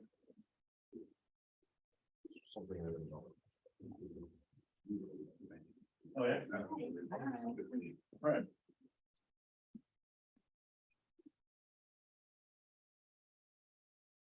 Caleb, do you guys have PowerPoint? I do, I have it on a flash drive or on my computer, whichever. I'll get it off and put it on this one. That's what I just did for Carvico. Hopefully I won't have any problems. I couldn't get their clicker to, I couldn't get my clicker to work, so somebody's gonna have to I need- navigate for you. You'll be able to- And Finally, some decent weather, huh? yeah, Feels good. Depending how you do that.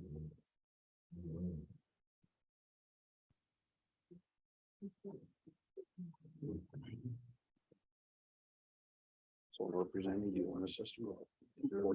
it's pretty much what everybody did is That's just very good. stand up. Yeah, I mean, it's pretty casual.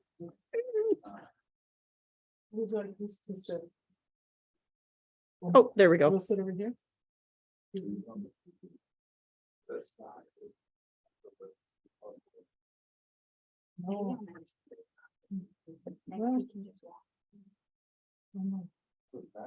Would you want it over here? Sure.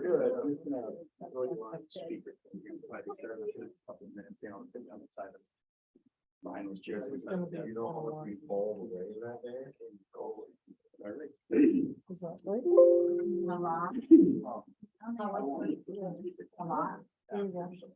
Gosh, 2 trailers. Oh, What did we have last year? We had two. no, we made 2 trips. This year we only did Dang it. Really? No, I really screwed up.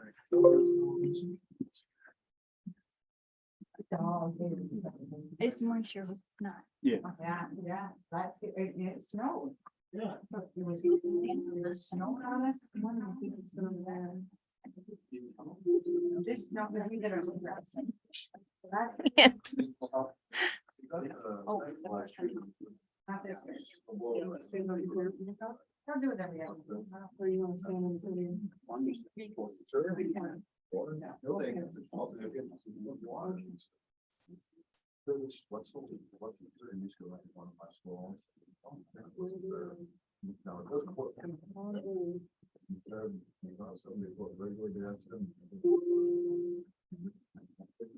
Thank you.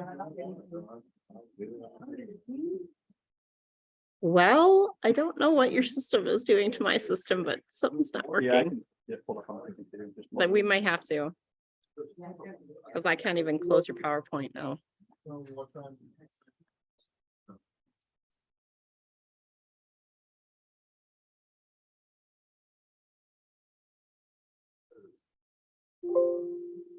And start out.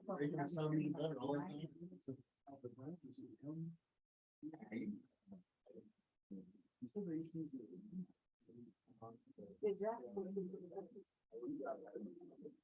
I did, yeah, they would stay up. I did. You know, man. I think you guys should just start. I know I'm still recording. I can just plug this in and portray mine.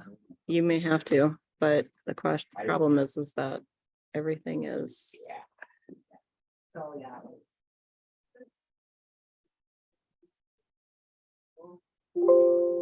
I can't get this off. Hit the activate, Okay. No, hit enable maybe. no, nothing's working. I saw this happen on the last presentation, not the first one. I can't close the window. And I don't know why this one, the security alarm is coming up.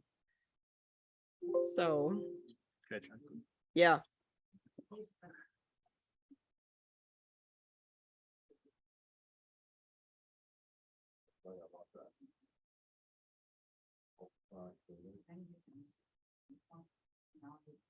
I don't know what I was doing since February, but- Ooh, thank you. I had like, what the, I know. So you can't like start the presentation at all. Yeah. Do you have a video embedded in this thing? Yes. Maybe that's my problem. Let me just like. Okay. Oops, careful. There should be another HDMI in there somewhere.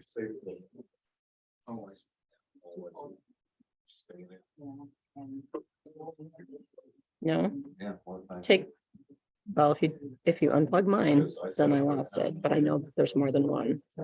Hang on, it's probably hiding now. No, I don't think so, no. okay, so the best I can do is, Something else. I don't want to reboot because I'll lose everything. Can I just plug into yours? Yeah, you can. Yeah. The Zoom won't go on, but the Zoom should still return or should still record. Right. So guess we'll find out. Plug her in and we'll see what happens. Worst case scenario, I know. I mean, it's not like we recorded our conversations 10 minutes ago or 5 years ago. Yeah.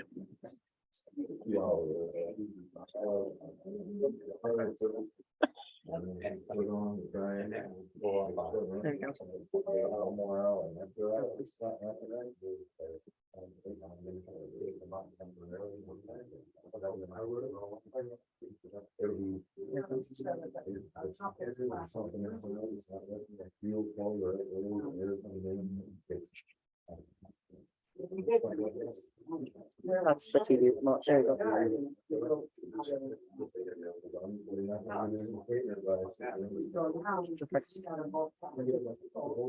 And the clickers. That is working, or so you need to have somebody over here? Well, Carvico had a difficult time with theirs, but they're, I don't know. Okay. So I'm really not sure about the page to start. You guys have the floor. Oh, you got Tim right Okay. here. Hi, Tim. Technological problems. Well, they're dealt with, let's put it that way. So, Who's making all of their time? I would assume it's. oh, yeah, most definitely. Okay. Okay, you get started? Okay, so good evening, Mayor, City Council. My name is Steve Emery with WIDSET. And we appreciate the opportunity tonight to present to you the services we can provide as your city engineer. As you all know, city engineering takes a team of qualified individuals with to provide the services that each city needs. So Tim Rammer, Tim is the president of WIDSET and has been serving the role as city engineer in the absence of Kurt Meyer. Tim will continue to serve as your city engineer. And due to a conflict with a long planned family vacation, Tim was unable to join us in person tonight. However, Tim has prepared a video that we will play shortly. And he'll also be available on the phone during the Q&A period. So my name again is Steve Emery. I will serve as your assistant city engineer in the event Tim isn't available. I've spent the last 25 years of my career working with small municipal clients, very similar to Blackduck. And have enjoyed, being able to work with small communities. Caleb Stranley, Caleb is a civil engineer, and many of you have probably seen Caleb around as he's been involved in some of the projects in town here. I also got with me Caitlin Pack. Caitlin is our GIS specialist, and she's been involved in the development of your GIS system and utility mapping. And then we also have Gail Leverson. Gail is a senior funding specialist and works with numerous private and municipal clients, and has provided some funding for the city of Blackduck. So with that, we will play the video that Tim has prepared.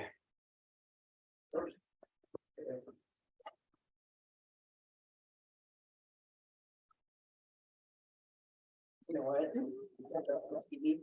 Mhm. That one manager.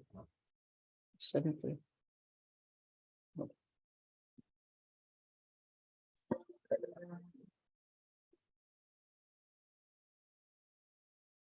good evening, everyone. I wish I was there with you in person tonight. Our WITSEP team is at the Asian community, and they're looking forward to good interactive conversation this evening. Well, as community leaders, you're faced with opportunities every day. Your struggle to provide your community needs with your resources is real. Selecting an engineering partner to move your priorities forward is important. We truly appreciate the opportunity we've had to work with you and the relationship we built over the last 20 years. Together, we've completed many quality projects your residents deserve. We've tackled street improvements, building remodels, and we've provided capital improvement plans for the future. Most recently, you've taken a big step on identifying critical infrastructure needs.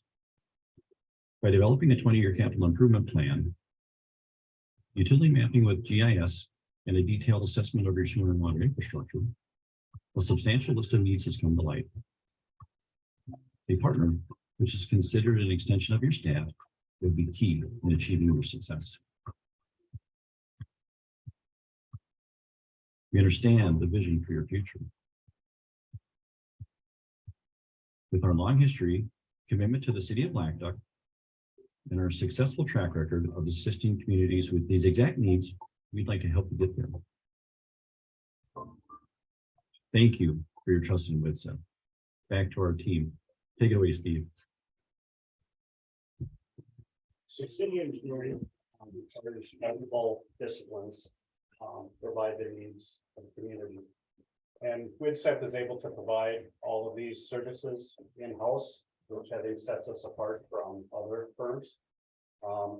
With over 200 employees, 9 offices, and 18 disciplines in-house, we feel this is what makes WITSEP the ideal firm to provide city engineering services. If you look at this table, basically what this table represents is just different communities that WITSEP has worked with in Northwest Minnesota, and also just displays the different types of project types that WITSEP has completed. Again, when I look at this table, I think really what it represents is the long-term commitment that WITSEP provides to our clients. If you look at the amount of boxes that are really checked there for each of those communities, again, I think that represents long-term commitment. You don't complete those amount of projects in a 1 or 2 year time frame. That's a long-term investment on both of our parts. And I think the exciting part is you look at to the far kind of left there in the green, again, that's the city of Blackduck. And you can just see the amount of different types of projects that we've already completed with Blackduck. And I think the exciting thing is, with what the future holds, I think we could pretty much check off every box. So that's exciting. So again, just the number of projects, when you look at that map, really it's a reflection of 20 years of hard work and dedication between the city of Blackduck. And most importantly, just the overall knowledge that WITSEP has of your community. So as a city engineer, just some of the roles and responsibilities that, that we play. General engineering services, just being available for day-to-day phone calls from Christina, Mike. That's important. Attending city council meetings, making sure we understand the needs of the council. Maintaining city mapping, GIS system is another very important component. And also being a liaison between the city and contractors, between the city and developers, and just your regulatory agencies. Project development, again, we are involved in every stage of project development, from the initial planning stages all the way through construction. Another role that we serve is preparation of engineering reports, whether that's preliminary engineering reports, facility plans, reported feasibilities for assessment type of projects. Those are all services as your engineer that we provide. And one thing too that's important is just participating in and facilitating meetings. Again, like we talked about council meetings, but we conduct the assessment hearings, pre-construction meetings, meetings with developers in the city. Those are just all roles, again, we would provide as your city engineer. And I think the most important thing is, as a city engineer, we really are an extension of your city staff. And we really have been for, like Steve had mentioned, 20 years. 20 years is no short time. I think I was probably a couple years younger than this guy right here 20 years ago. Now I know I've grown a lot taller, but Woodseth has grown with the city as well. We've grown, we've done projects like you see up here on the board, from utility projects, street projects, to architecture projects, various aspects of funding projects, including this public works building that should just be wrapping up, and then the demolition building that we did downtown here. So then hopping forward to today, where we're at, what we've kind of working on the engineering side of things over the last couple of years is mostly planning. We've been doing a lot of planning. We did a capital improvement plan. We had a couple of iterations of that. As you can see up here on the poster, we threw together this map for your CIP. And this includes different colors for the different years. I'm sure you've seen these maps, but with all the resources we have, this is something that's very simple and very quick for us to put together. Just kind of remind everybody where we're at and what we've been through from a planning stage. The other bit of planning that we've done is we've been working on the PER for the last couple of years.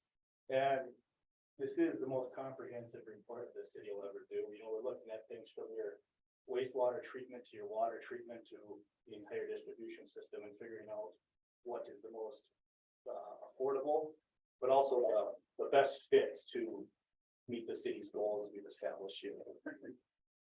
So some of these future projects that are outlined by both the capital improvement plan and then the PER are various street projects, water projects, wastewater projects. And these are all things that can be lumped together or put out on the exact plan that we've put together here, which is 5, 10, 15, and then upwards of 20 years. After 20 years, pretty much every street and line in the city is hopefully going to be constructed, which will be absolutely awesome for city staff on a maintenance standpoint, and very, very pretty from a brand new pavement standpoint. And then the last thing I want to talk about for future goals is last year the city, we helped you guys do this local option sales tax application. Now, unfortunately, the legislature didn't have a special session. It got pushed forward another year. This is important. It's another aspect, another step the city's taking for looking into the future. That's something that we all really love about Blackduck, is you're seeing into the future so well. And these 5 projects that the city and Woodseth helped define are all regionally significant to the city. And they'll all provide some sort of a regional draw for outsiders coming in and maybe people moving in and just your general public to enjoy more amenities around the city. Now, with any sort of future planning, we need some sort of an organization. And over the past couple of years, Woodseth has established a GIS system with the city to help keep track of that. GIS is a system, a tool that you can use to view data, edit data, manipulate, and use as, like Caleb said, a way to organize everything in one system. And in 2020, we worked in collaboration with the city and Mike to create a GIS system for you guys. So as you'll see on the slide, on the left side, we did a utility mapping with you. And so that map on the left is the water and sanitary system. There's lines and then features for different things like manholes, catch basins, curb stops, those items. And then more recently, we did a zoning map, which is on the right side, and that one has those bright pops of color defining the different zones within the city. And the great thing about GIS is its accessibility. Through the GIS, it's a web-based, so you can use your tablet, iPhone, Android phone, laptop, any of those items to view the GIS system and really interact with it. And another great tool of GIS is asset management. The good saying is you don't really know what you have in your city unless you know. And the only way to know that is usually to visualize it or see it. And GIS is a great way to do that. And so in this one, we have, with assets, anything the city owns, street signs, street lights, garbage cans, you can even go down to like a park bench, anything you own really that you want to keep track of, have it in one system. We can do that easily with the system you already have because of that mobile accessibility. You'll see on the right side there, Brianna, who actually came up and showed you how to use GIS originally. She's out there with her cell phone taking a photo. And that's also part of how you can advance GIS system is to take photos and put them in. So you'll see there on the left, 15th Street and 8th Avenue, that was taken. It's kind of hard to see from here, but that map in the background is showing all the street signs. And so that picture was taken to show the type of sign in that intersection. And also with your GIS, there's layers and depth. So you can put in the post type and the size. And the same goes, let's say in the middle of the winter, you have to go find a curb stop and you don't know where it is because let's face it, you probably get a lot of snow here. There probably needs to be uncovered, right? So you go out there and the GIS already has your curb stops, the survey grade in there. So you can walk out with your phone and actually stand about on top of that feature, at least have a good starting place to start digging. So that's a major bonus too. And then your biggest asset, your streets. We know those cost a lot of money to repair. So we have another program through GIS and engineering that we work together to do a street survey. And what we do is the engineer will drive out there with Public Works and look at every street and come up with a condition. So condition 1 is a brand new road, nice black bituminous, and a condition 5 is what you'll see there. Those are 4s and 5s. So those are reclaims and reconstructs. We do 6s as well, which is gravel. But for costs, we do 1 through 5 because you're paying for bituminous on those ones. So the 4s and 5s in those photos, the bottom ones have a lot of alligator cracking, and those are beyond overlaying or crack and fill. We really have to redo those totally. So those will cost more. So what we do with those conditions, and we have on the right, you see a map. And in that map, there's a cost per road segment, so block to block. So we'll take the length and the width of the road, and then we have a cost for each of the 1 through 6. And then we come up with a cost per street, which is really helpful for planning and budgeting in your future. You can actually sit down around with this map and come up with a 5 or 10 year, maybe 2-year plan. It's really customized to whatever you guys think is the best for your city. And then it's good to note that we've done this for several cities in your similar size, and it's been super beneficial for them because like that map over there Caleb showed, you can then work with your CIP program. You're not going to want to tear up one of those terrible streets this year. If you're going to do the CIP in 5 years, you might as well do it all at once. So it is beneficial in that sense too.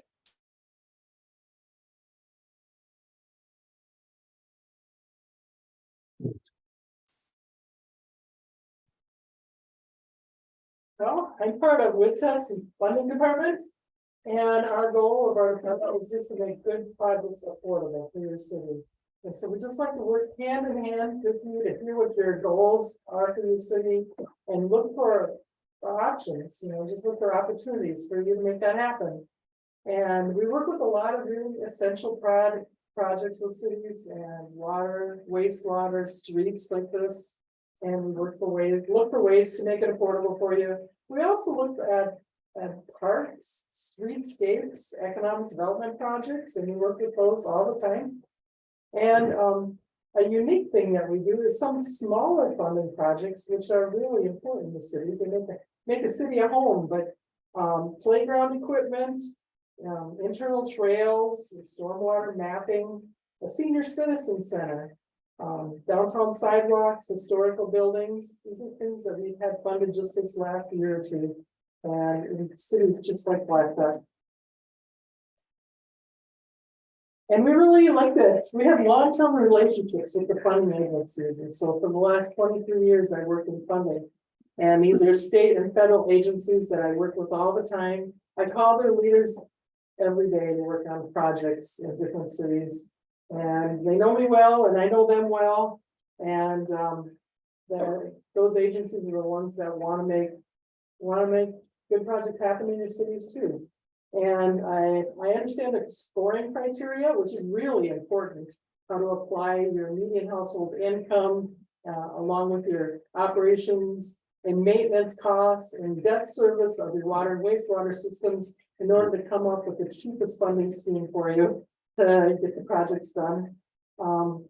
They have certain formulas they work with and we work with them well. We're also good at combining programs of these different, they know what each other's programs are, but if you know them all, you know which ones compare with which other ones, and so that works out pretty well too. And we just really enjoy building projects together with cities, and so I kind of looked for some similar projects in similarly sized cities like Blackduck that we've worked on recently. And all of these started with the same thing. They all started with a preliminary engineering report. Just like Caleb was talking about, your city has a lot of input in that PER, and once you get the PER established, I'm working alongside with the civil engineer to look for potential funding resources before you move it done. And so in the city of Dawson, we did a comprehensive utility and street project, $15 million, and we were able to get them 9.7 million as a grant, and the rest is a low interest loan. The city of Isle is very similar. They have 663 residents, small town, down by Mille Lacs. But we have two significant projects going on there right now. One is a water and wastewater project, and more than half of that is grant, and the rest is loan. And we have another project of theirs, and that's an industrial park project. It's water, sewer, road, an industrial park. That was a dream of theirs for 20 years. We worked with them a long time, and we knew the city administrator very well. Like we worked with Christina and we knew the public works person, and we said, we're gonna help you do that. So we were able to put together two grants to make the industrial park work out for them, one from EDA and one from DEED. And Clearbrook, there's another one. We worked on the Clearbrook project. They have 655 residents, and we worked with 4 different funders to make the funding work for them. So we combine the funding to make it as affordable as possible. And we really pride ourselves with working with a proactive focus, much like Christina does. I can see the wheels turning on new projects that might be coming forth all the time. And we really like to listen to the city leaders, listen to the city and say, oh, what could happen here? And all the different things that we like to provide current information, because funding programs change all the time. And so that's a picture from a funding seminar we did up in northern Minnesota with the city council, just like you, that wanted to learn the funding programs. And we work together hand in hand with them. But I know one of the projects you've mentioned to me is that possible library rehab across the street. Got a couple of funding options in my head thinking that could work out for you. Whether it's a city-owned building or whether it's a nonprofit building. The brownfield developments, that is probably going to get somebody in there for you. I'm going to look at economic development incentives or possibly loan funds or just different perks to help people to move in there. And we like to assist with the new things like the lead service line funding. There's funding coming in June. And June 20th, that's supposed to open up for cities and up to $75,000 per city to get inventories done in the city. So we'll certainly work with you on that also. I'm really proud that the WITSES funding department that's in-house had secured more than 360 million for cities just like you, and just recently it's been 65 million the last couple of years. And so we hope we add value to a lot of the the other services that you get from engineering firms, and we work with you closely on the public service facility that you're almost done with now, and trying to secure some real development funds for you. The demolition loan grant, trying to secure $164,000 on that. Had some fire safety equipment, about $128,000 was funded on that, UV fire grants. And there's 2 funding specialists, and we work right out of the Bemidji office, and we're close to you and accessible all the time for questions that come up. And we both live and work in northern Minnesota, and so we have a vested interest in making small cities, helping small cities grow. But being in-house, we work hand in hand with our civil department, and So, why should you select Witseth as your city engineer? Again, having the multi-disciplines in-house, we really feel again that that's what sets us apart from our competitors. Having the multi-disciplines in a house really helps us streamline the projects, make the projects go more efficiently. Having that local presence, like Gail said, with our office in Bemidji, just a phone call, Caleb can be over here within a half hour, if there's an issue on a project or whatever. So, that's a huge benefit to the community. And just the knowledge, with our 20 years experience, you gain a lot of knowledge of the city infrastructure. And for Mike, having an engineer that understands your infrastructure and some of those needs plays a critical role. And I think just the relationship we have with the city, Christina, Mike, city council, those relationships are very important. And I think, again, what we want to stress is we've been here the last 20 years. And, I think as you could see from our presentation tonight, we're excited for the future of Blackduck and look forward to working with you in the future. I think with that, we will open it up to any questions that you may have for us. We do, I think, have Tim Rammer on the line.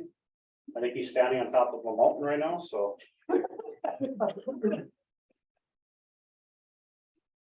You there, Tim? Yep, we can hear you. Not very loud, but. Okay, well, good evening, everyone. We can hear you now, Tim. So any questions for us? I could ask, what is your availability or your plans to be available to attend city council meetings on a regular basis? I think like the role that Tim has been playing, Tim has been up here since about November, December, pretty much attending all your city council meetings, work sessions. If Tim is not available, I would be available to be at those meetings. So one or the other will always be there.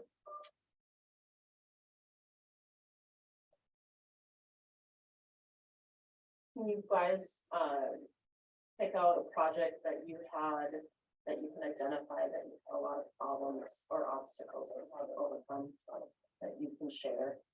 We've heard in all the RFPs, we've heard a lot of success stories that we identify with issues, because we have them too. If you can maybe give us an example of something other than, obviously you've been working with our city for a long time. Can you identify and maybe give a quick example of something that you different city? Yep, a different city, something that you've come across that you've had to work through and fix. On the, I guess just on the spot, Christina, I don't know if I can think of a specific example. I can say, we're all humans, you work long enough with the community, you do enough projects, I mean, you're gonna have a couple bumps in the road. But I think, the thing is just owning up. I mean, if you have a mistake, if you have an issue, is owning up to that mistake and or just helping the city, find a resolution to the problem. That's again, our role as your city engineer is we need to work alongside you to solve those problems and really, be a part of your team, if it's issues with a contractor or whatever. So, I think I could give Yeah, and that's, we did this project that Gail talked about in the city of Clearbrook recently. We secured a lot of funding through the PER for that, and the project has gone pretty well. I mean, there's obviously bumps in the road with construction and stuff like that. And now moving forward, we did this big infrastructure project, sewer, water, pretty similar to what exactly we're looking at doing here in Blackduck. As a result of the PER, now they're moving forward with a water treatment plant, creates a water tower, additional water main. So it's gone well enough that they're trusting us to keep going with them to continue doing future. Yeah, I would add that. Do you hear me? Yep. Okay, the city of Iowa is kind of an example, and you know what we do with these particular projects. The various funding agencies require us to have a contingency fund because I think the only constant you're guaranteeing in construction is you're going to unearth things that you should be dealing with. And in Iowa, we have a contractor that's doing a great job there, but they're only one to do it extra. So we have, I believe, around 10 or 12 different change orders that have been thrown at us. And we worked through that with the contractor. We got that narrowed down to 4, and we paid them less than half of what they've been asked. So, you know, our job is to work with the city on behalf of the city and make sure that the requests from contractors are real and can be supported by, you know, what has been unearthed in the projects. Thank you. And so far as funding goes, that's probably one of my biggest pieces is where do we get the money? And how well do these, you know, why do we qualify for one and not another kind of a thing, if you wanted to. Well, at first, when we look at funding, I think the biggest things you have to fund in your city are water, wastewater, streets, and those are huge costs. And so when we work with the funding agencies, we know what their scoring criteria is. So like your median household income and the amount of people you have to pay for the improvements is huge. And they also, like the city of Blackduck, you have a median household income of $33,750 a year. I mean, that's on the lower end, and you got 725 people, so you probably have about half of that in households to pay for it. So that's part of the funding criteria. We know how to set up the existing debt service, the operations and maintenance, the repairs, all those costs go into the formula because that is really how much it costs you to run the system. And the state of Minnesota, I mean, they want you to have safe water and safe wastewater services. And so it's not if you'll get funding or not, it's when you'll get funding. But we know that rural development, we use a formula of 1.5% of your median household income and determine that's your affordable rate. And then everything above that is grant. If you don't have much debt, debt does count in your favor at that point. But we also know that PFA is at 1.4% for wastewater, and for water services, they're at 1.2% of your median household income. So your affordability rate is lower. So the gap for grant or loan forgiveness is larger. And so we can work with that. A lot of times PFA will say, oh, if it's a city less than 1,000 people, go straight to rural development and get it done. But we know that the monthly rate is higher than that, and the interest rate ends up being higher too because of the long-term loan. And so we were successful in 2 small cities this year by writing letters to PFA and saying, no, we think the city should get PFA funding because in the long run, it's cheaper for them. The monthly amount and the interest that you're paying. So those are reasons that we keep in touch with them all the time. The unique ones, they change all the time. They're always available with taking classes and getting involved with it. So, are there anything in particular things that you want, Mayor, that you're thinking about funding? Not directly, no. Okay. Mike, did you have something? GIS? I think they touched on the GIS stuff. Okay. That brings us to 7:48. All kinds of time. Well,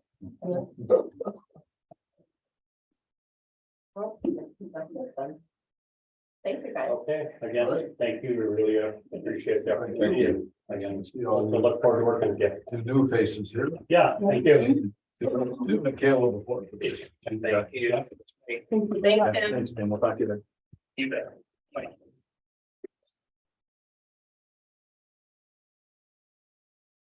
Well. And it's not fun. No,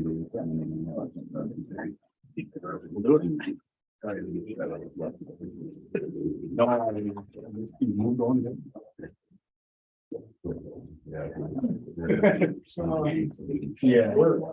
they get that. You guys come back. When I tell you that we have our emails and. Fine. Yes, it's on. I'll let you know when I'm hearing. Yeah, I'll get that to you tomorrow. You get one.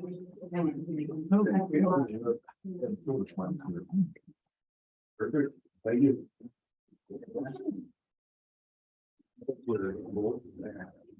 Maybe a public hearing now.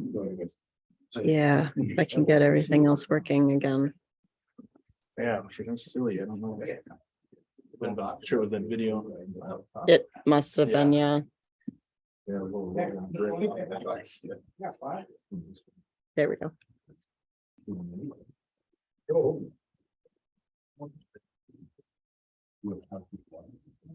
Thank you. Yeah. Very nice. Thank you.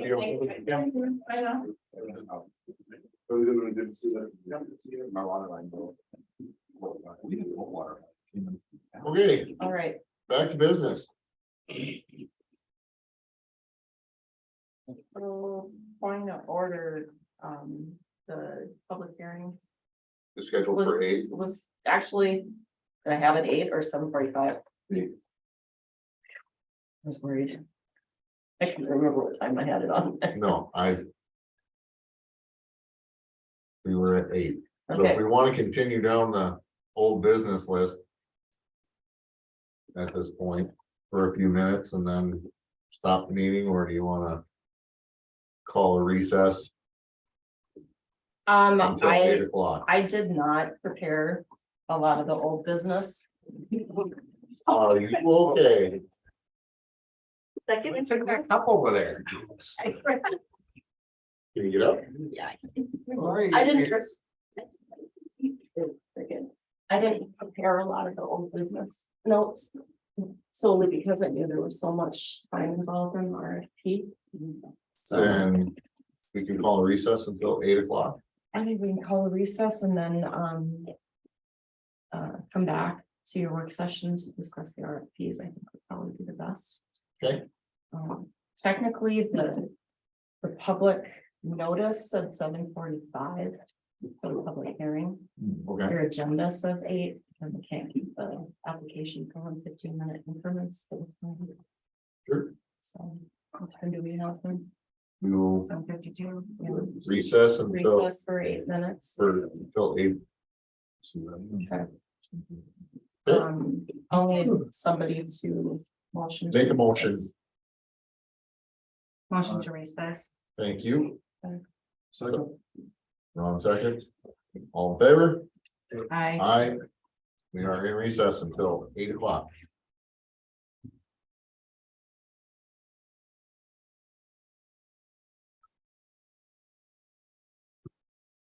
Yeah, as we saw, you spoken looking guy. Right there. Voice recorder again.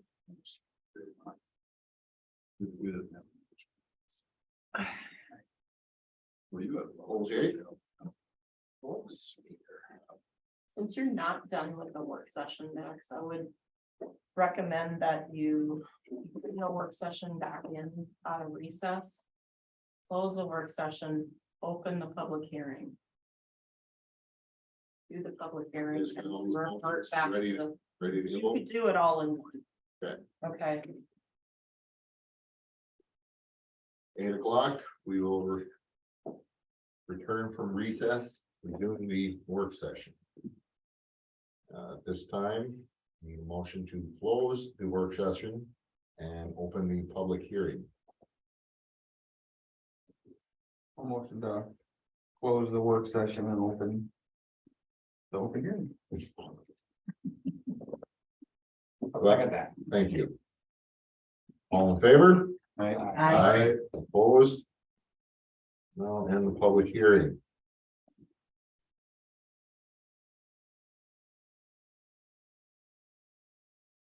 Okay, so this public hearing is a repeat of the last public hearing you had.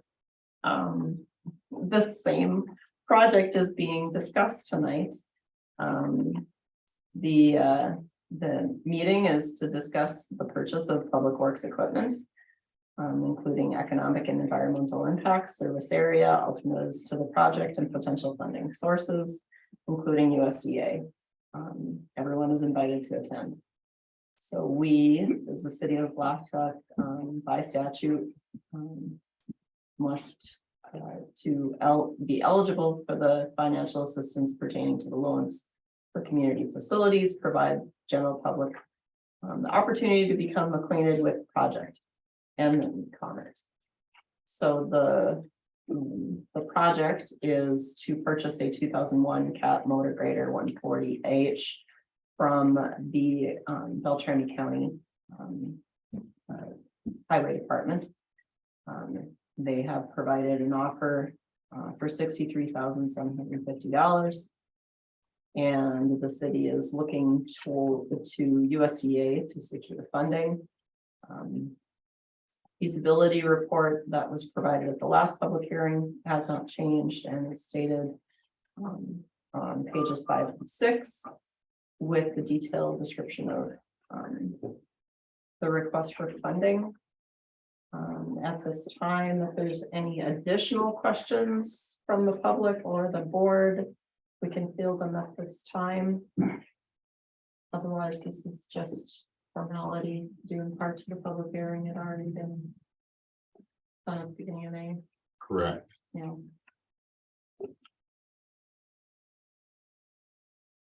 So at this time, I guess we will take questions from the public.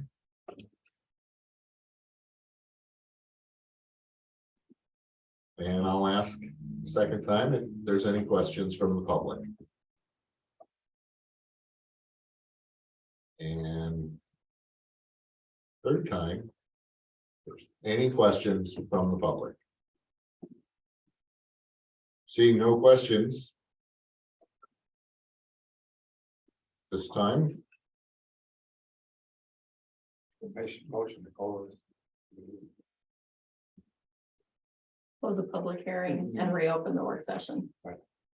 There we go. Or do we have a second? Second. All in favor? Aye. And with that, welcome back to the work session.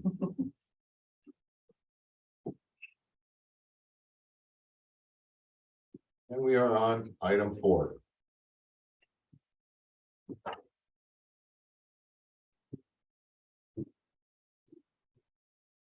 Do you want me to actually go through any old business next? If someone has something specific, they see it on the old business agenda, perhaps, but I don't see anyone other than, I mean, I guess like the library or. I'd like to say something. Yes. I'd like to talk about D. Oh.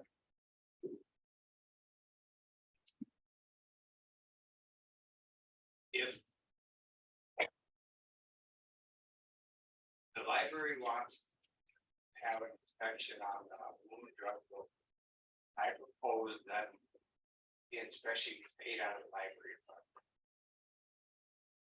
Because the city already has paid one inspection on one building. And I don't see this inspection going very well. Valid concern. Most specifically, Don, the funding that was set aside in the levy for this project.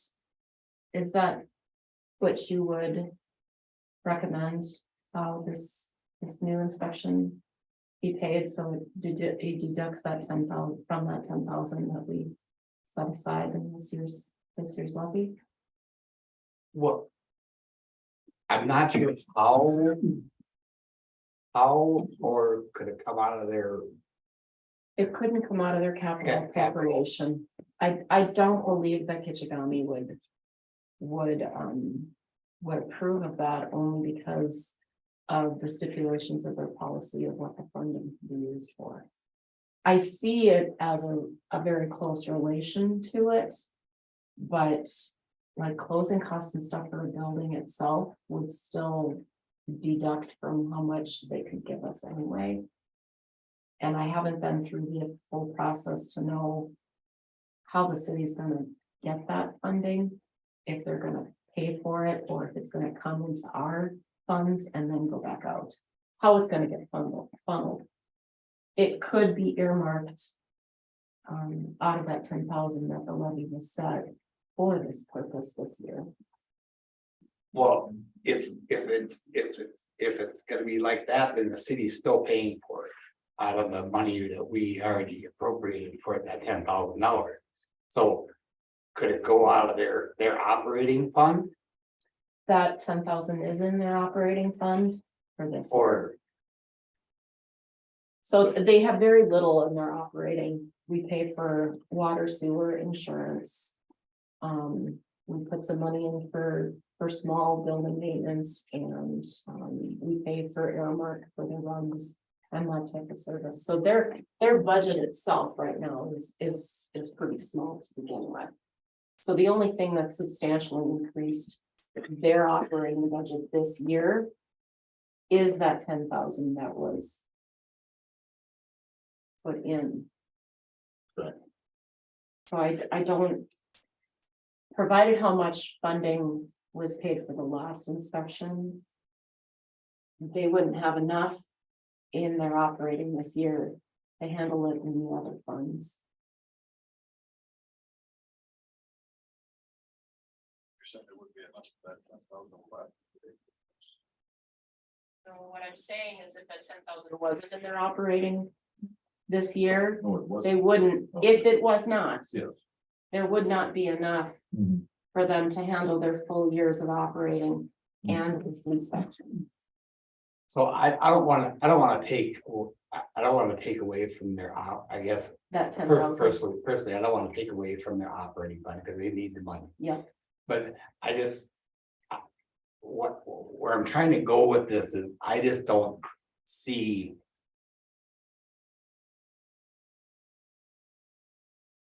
I just don't see this inspection going very well for the library. Committee or fund or. Okay, I think it's gonna be, that building to be in a lot rougher shape than the other building. So maybe, I don't know if you called for an inspection on it, it was completed today. so. I.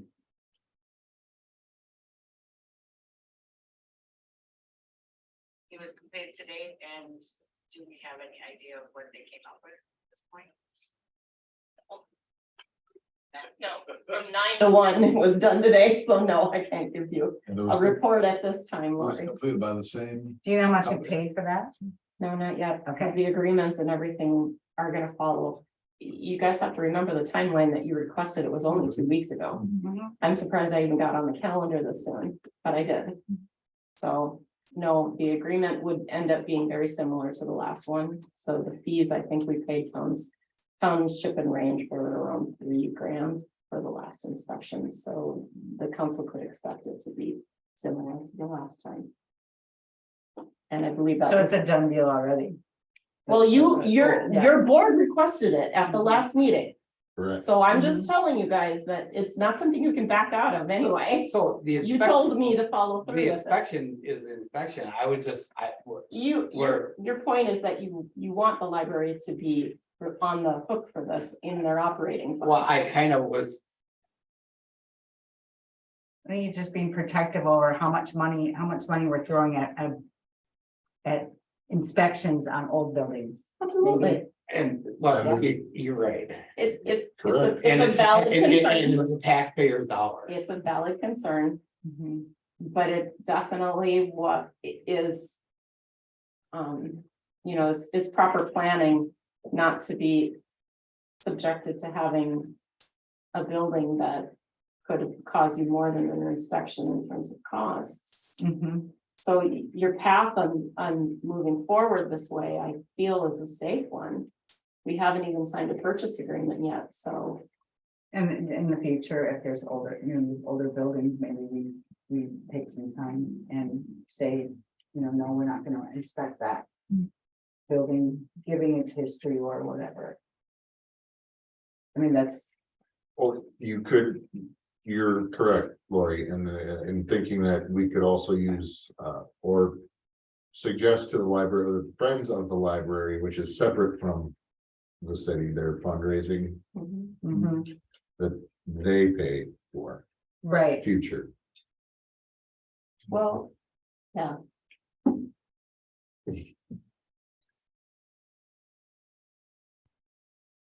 But there are adequate funds there with 10,000 added to their operating expense. yes, Ron. Yeah. That was the discussion during the financial planning for this year.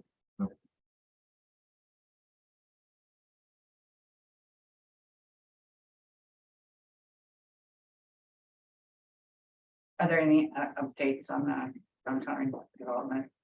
Any updates on that? On the downtown? I don't think Don's done with this Oh, okay. conversation, Lori. Oh, okay, sorry. I'm sorry. I'd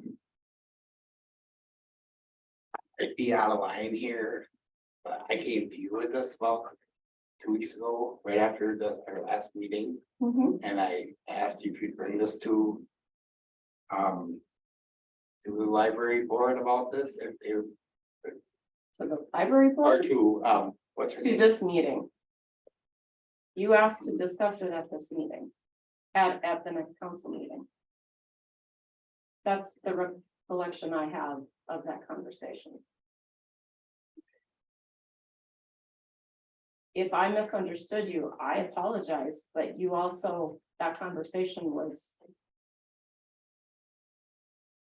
I was busy, so if I didn't record a conversation and I'm not regurgitating it to you correctly, No. Don, and I misinterpreted your intention, I need to know that. That's fine, all right.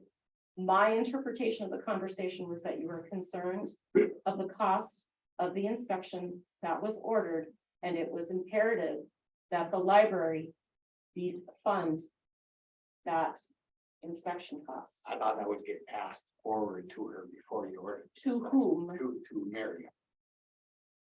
To see if they were okay with that. There was no clarification in that conversation as to where that money was coming from, in my view, other than the city's library fund. What was your clarification that I misunderstood? I just thought you would have a conversation with Miriam about it before you ordered the inspection, because you had not ordered the inspection yet. About saying that it was brought to your attention that maybe that it was requested. That couldn't happen without the rest of your board. Okay, all right, thank you. The rest of your board here present at the council meeting the day before ordered this inspection and provided me the authority to request it, regardless of our conversation on Tuesday after the council meeting. Okay. Yes, I understand your concern, but as a board, that's how this was authorized. So if I went outside the scope of that recommendation and spoke with Miriam based on our conversation outside a public meeting, then I would not be doing what this board authorized me to do. I misunderstood. Okay. So for clarification, what was your intention in that conversation? Because I didn't interpret what you're trying to tell me now. Then I took it wrong, so. Okay. So as we are sit right now, how are we moving forward? I was just wondering if we could figure out a way for them to pay pay instead of the taxpayer. That's not how I interpreted our conversation on Tuesday. So Okay. As a board, the day of the council meeting, this board authorized the payment of it. In a clarification point, that to me comes out of an operating expense set forth by the council for the library in your general fund. There's no other low-hanging fruit that I can grab that money from.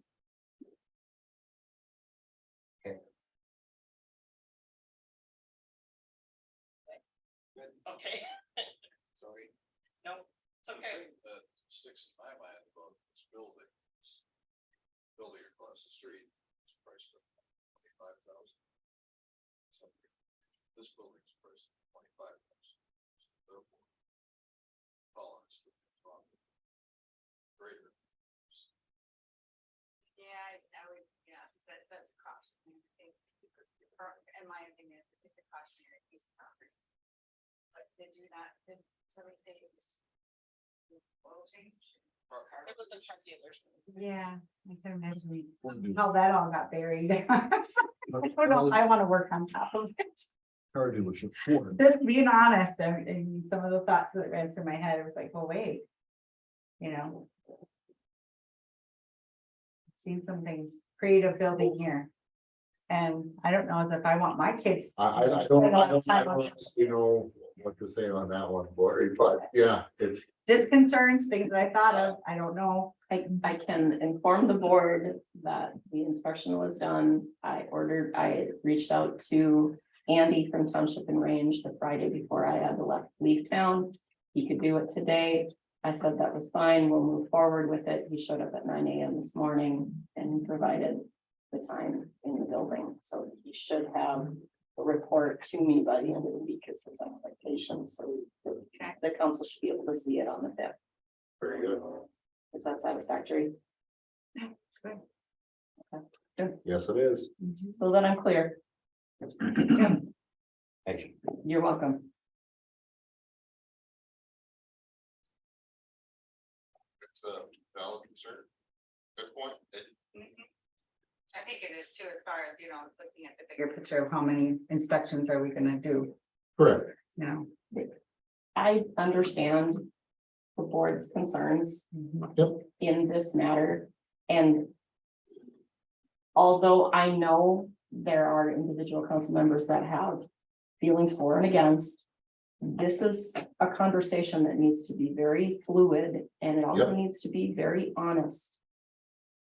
And although I also understand that there's council members that are very cautionary when they want to vocalize their output on this type of a subject, I strongly encourage you to iterate your expectations and what's going to come out of this. Yes. So that there are no perceptions that are incorrect.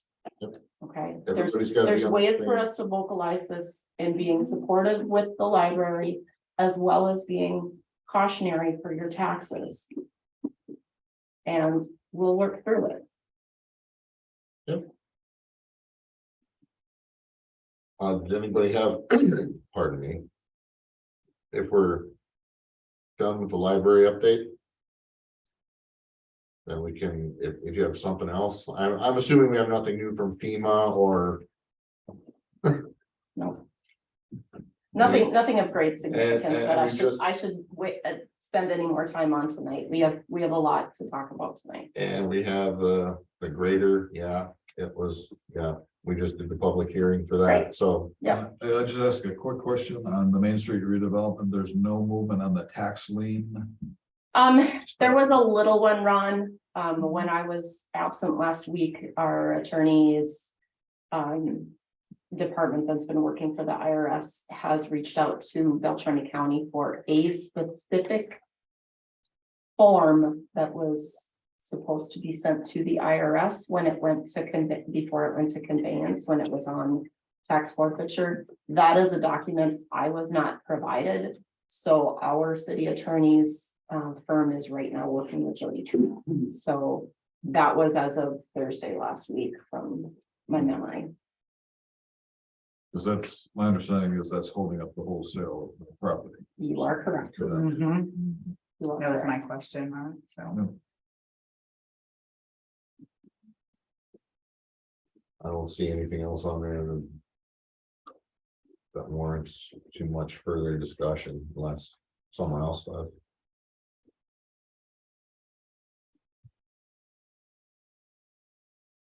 Then I would move on to item 5 in the evening, new business. Discussion of the RFP presentation. Max, if I may, I think the biggest, the easiest way to break this down would probably go by engineering firm to presentation to presentation. Correct. Instead of trying, What stood out as a pro, what stood out as a con, and then collectively try to come to a decision. well, then let's start with the first presentation For more engineering. for more.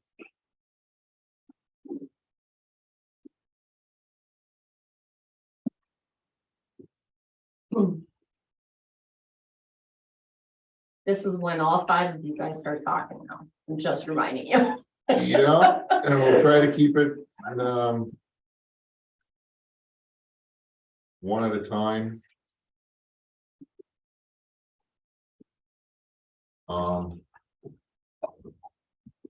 They all had good presentations. Well, we're not, yeah, I'd say the same thing, but so far as more, I really like the small town. But how many small towns? 130 is what I heard.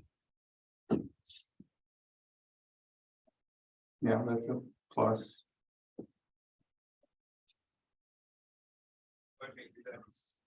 More than. 130. But, and the way they were talking, it didn't really seem like they kind of understood Blackduck and our meetings. That's just what I.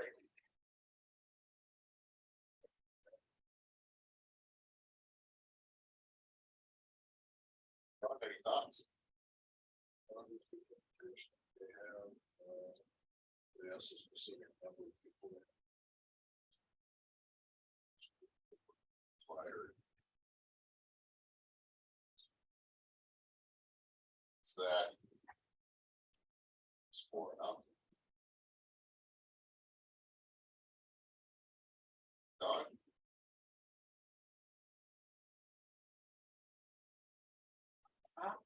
You know, really good.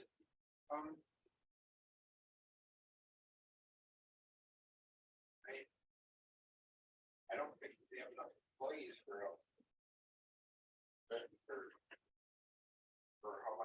how many cities they're working with. Personally.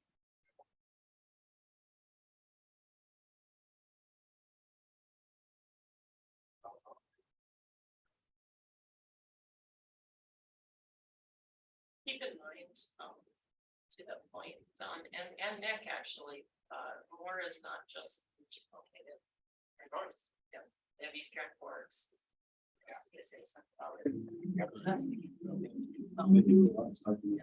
Yeah. Yeah, they're all. Dilworth, Holly. Lori, any thoughts? Anything that sticks out, What jumps stuck out out in my at mind you? is that he actually, somewhat answered Christina's question is, tell us, something that, a struggle, a challenge. A boo-boo. No one really came out about the boo-boos. But I think he actually told a story where others kind of just really didn't really get there. I felt anyway, but yeah, I thought it was a strong presentation. It sounded really strong in their funding sources. Did you get that? I got that vibe myself. And I like that. And where their ability to combine To combine, funding yes, sources. yeah, it sounds like they're creative maybe, on that aspect where. I liked hearing the bonding bill. I liked hearing that they're pitching directly at the state. Not waiting for an invitation. They're going after, they seemed like they were going after it. Well, But we haven't had a bonding for a couple of years, 2 years or whatever. And it's tonight, the vote, so. I was looking here, I don't know how many count, or how many cities are actually the city engineer for. Like, They said that it was this evening, it said 130. Ish, I guess, different communities. Of populations of 200 to 1,000.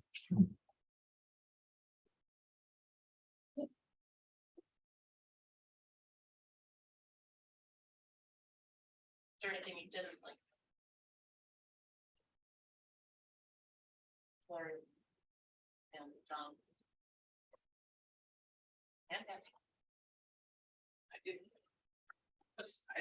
I didn't ask it, I was gonna ask it. And I can't remember from reading in their book, what do they charge? there, it's rates. I thought, So their firm was the one that I represented in the spreadsheet where, I noted it was like a half-hour rate at $160, and they were the ones that I got corrected on. right, That it's it's $160 an hour, but they bill in half-hour increments. So for clarification, that's how they are. Oh, okay. Yeah. Oh, that's right, okay. That's great. and maybe Mike can help answer this, you know, as far as the projects that we are doing here in Blackduck and compared to what they have on their portfolio here. Do they kind of overlap? I didn't get one of those, so I can't speak to that.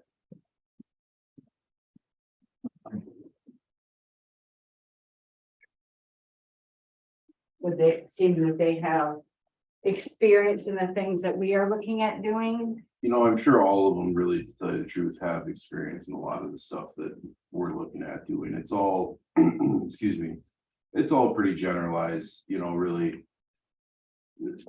I guess if you're trying to do apples to apples, looking at towns of similar size to ours, you know, it would get you the closest here. And from what I see, I mean, Ada, Audubon, Bertha, Clarissa, Dent, Holly, Hector, Hendrum. A lot of those are real similar in size to us, so, and a lot of the stuff that I see here is things that we at some point would be looking to do.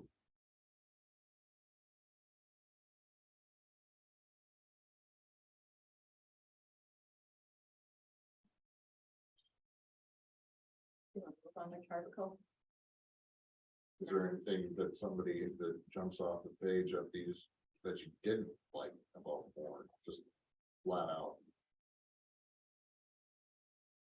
I didn't make any note of things that. Okay. Then we can move on to part bill.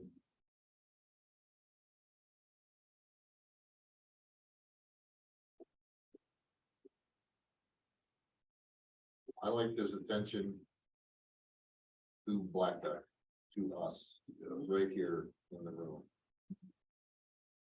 Sitting at a meeting. Learning. Community.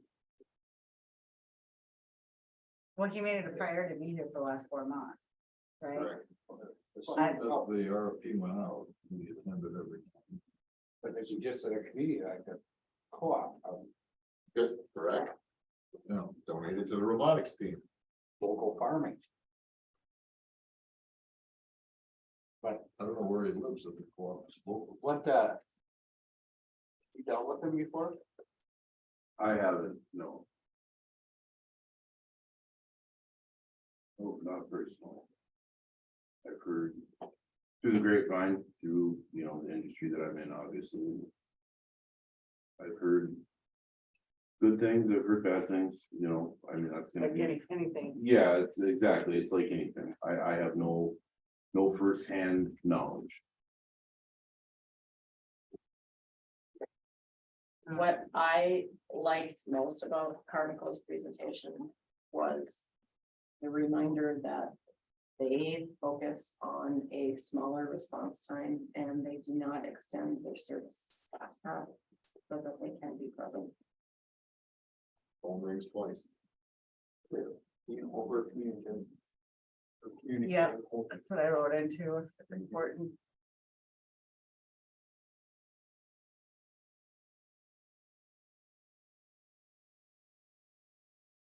Mike, you have something? You know, the one thing that I guess I would say for Carvico is, in my experience with things that have gone on, how things work. I like that they, him especially, seems to be no nonsense, boots on the ground, we're gonna go to it, we're gonna get after it, we're not going to blow any smoke anywhere, you know, we're gonna shoot it the way it is. I personally really appreciate that. On that note, you stood right there and said, sometimes I'm gonna look at you and go, no, that's not a great plan. Not gonna sugarcoat it. For me, it's a big one, just having the straight out. Thanks for your input.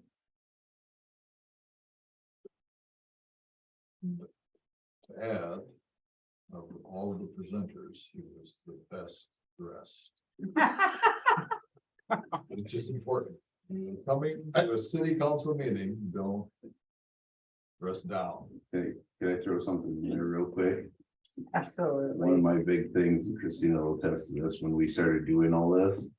My biggest thing was, don't show up in a pair of penny loafers and try to sell me on anything. I don't wanna see it. Is that Boots on the ground is boots on the ground, not a suit and tie for me. That's me and how I do things in my department. Yeah. I just had to laugh at the contradiction of views between yourself and He myself. wasn't wearing a tie though, it was an open collar shirt and a blazer. Understandable, but you also see how I'm here, right? Right. Dirt, grease.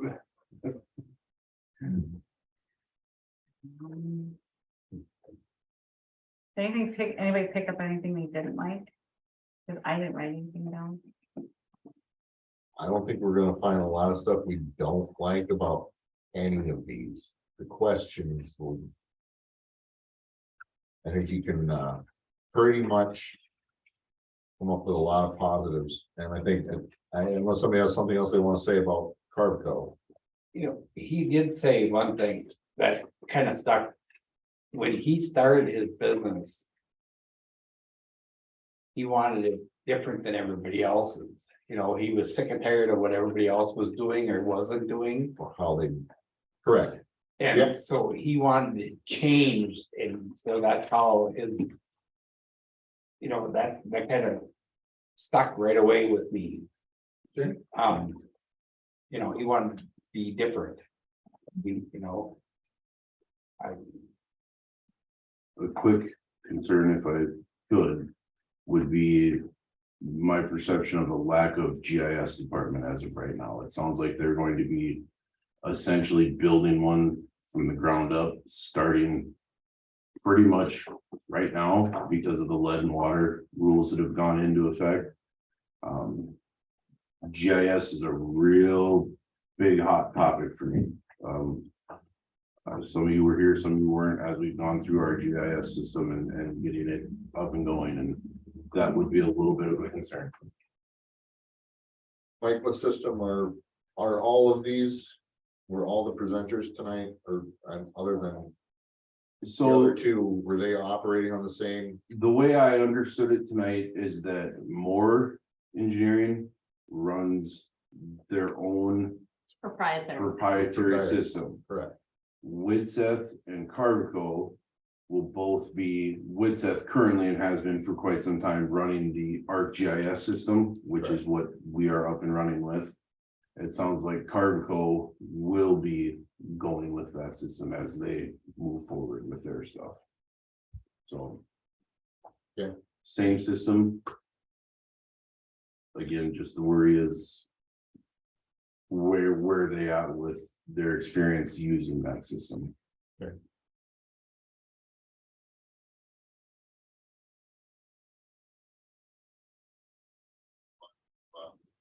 One more thing, I just checked all was that the grant writing expertise, partnership.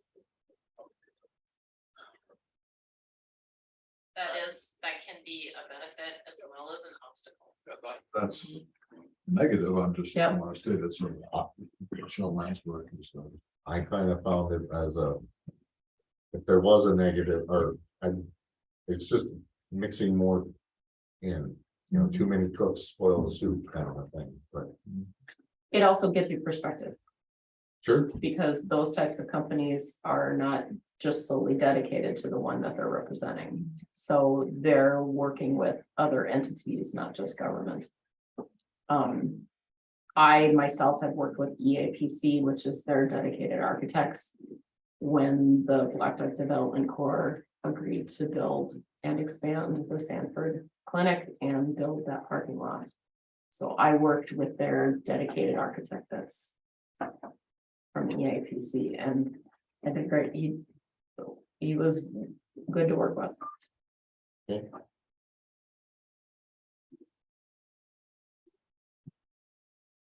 But yes, I mean, having outside help can be a positive as well as a negative. But I think that would be our relationship with you, with our buildings, with billing goes. That is correct. We wouldn't be sure to bill. No, that, They yeah, want to internalize it, that's how they handle it. right.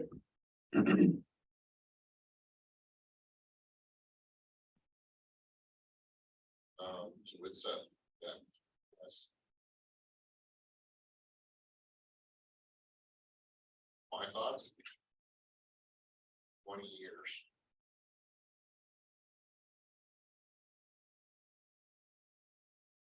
So it's a 20-year thing. Well, they know it's kind of correct. They know kind of what our goals are, or what we want our goals to be.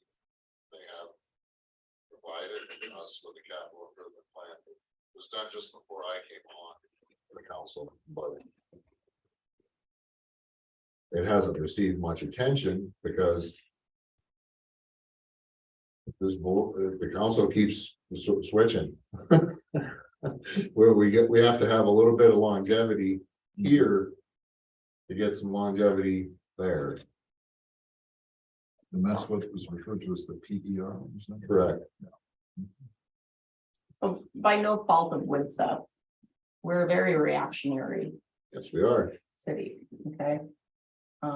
It's been 10 years since I've been in this position, and all the projects we've done, minus the 2 facilities, have been worked on because something else is happening and, or something's broken, or something to that extent.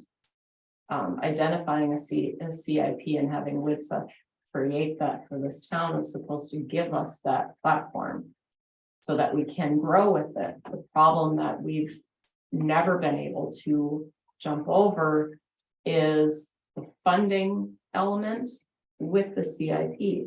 It's always been a struggle. Well, no, we, like many of those companies said, it's not a working document. It's not a living, breathing document. It's something we just made and we've revised it twice and put it on the shelf because we have no funding to go up onto it. So from my position, what I'm looking for with the engineering company is the partnership that can stay, help us be vigilant, help us be not more on the offensive than the defensive and on a planning stage. So no matter who is in this role or at the seat or in that position, the city can continue to blossom and repair and grow. So it makes sense for a taxpayer to say, yes, okay, I'm okay if you do this to my taxes because I see change. And I've never been able to get that movement with Woodsup. And that's my downside with them. So I know that I'm speaking from my own personal experience for you guys, but that's because I have been working with them for 10 years of those 20. And every project that was on that map, minus railroad, I have been part of. In the 10 years I've been here, of the 20, they've represented us. Food for thought. Guys remember the slide? Yes. Every single one of those I've worked on, except for Railroad Avenue. 2 years before I started. So on the grand scope of 20 years, what does that govern us?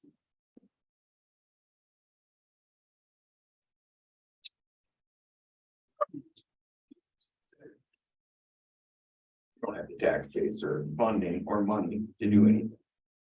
Double-edged sword there. Yeah, you're absolutely right. It just, I wanna make sure that the elephant is identified because. I mean, I've been here longer than Mike too. I've seen all this stuff happen and I've been a part of all these projects that they stated. But again, every single one of them was reactionary, except for the facilities. Even Summit and Maine, the only reason those got done was because the county came through their first year of sales tax base and said, we're gonna repair those 2 roads and resurface those roads this year with the money that we've gotten from the sales tax. We're gonna start in Blackduck. Yep. And we had a half a year to figure out how we were gonna get funding to do the infrastructure. And that was, yeah, it was 18 when they got.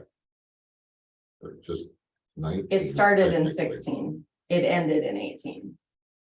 It should have started and stopped in 16, Yes. I came on. but at we didn't have a 19. bonding bill then either. I came on in 19 and they were still cleaning up a punch list. Right, right, but that happens with projects. Yeah. So we have no one to blame, but. You know, the whole scope of the project, that's gonna happen. You gotta kick that one to the side when you're considering pros and cons.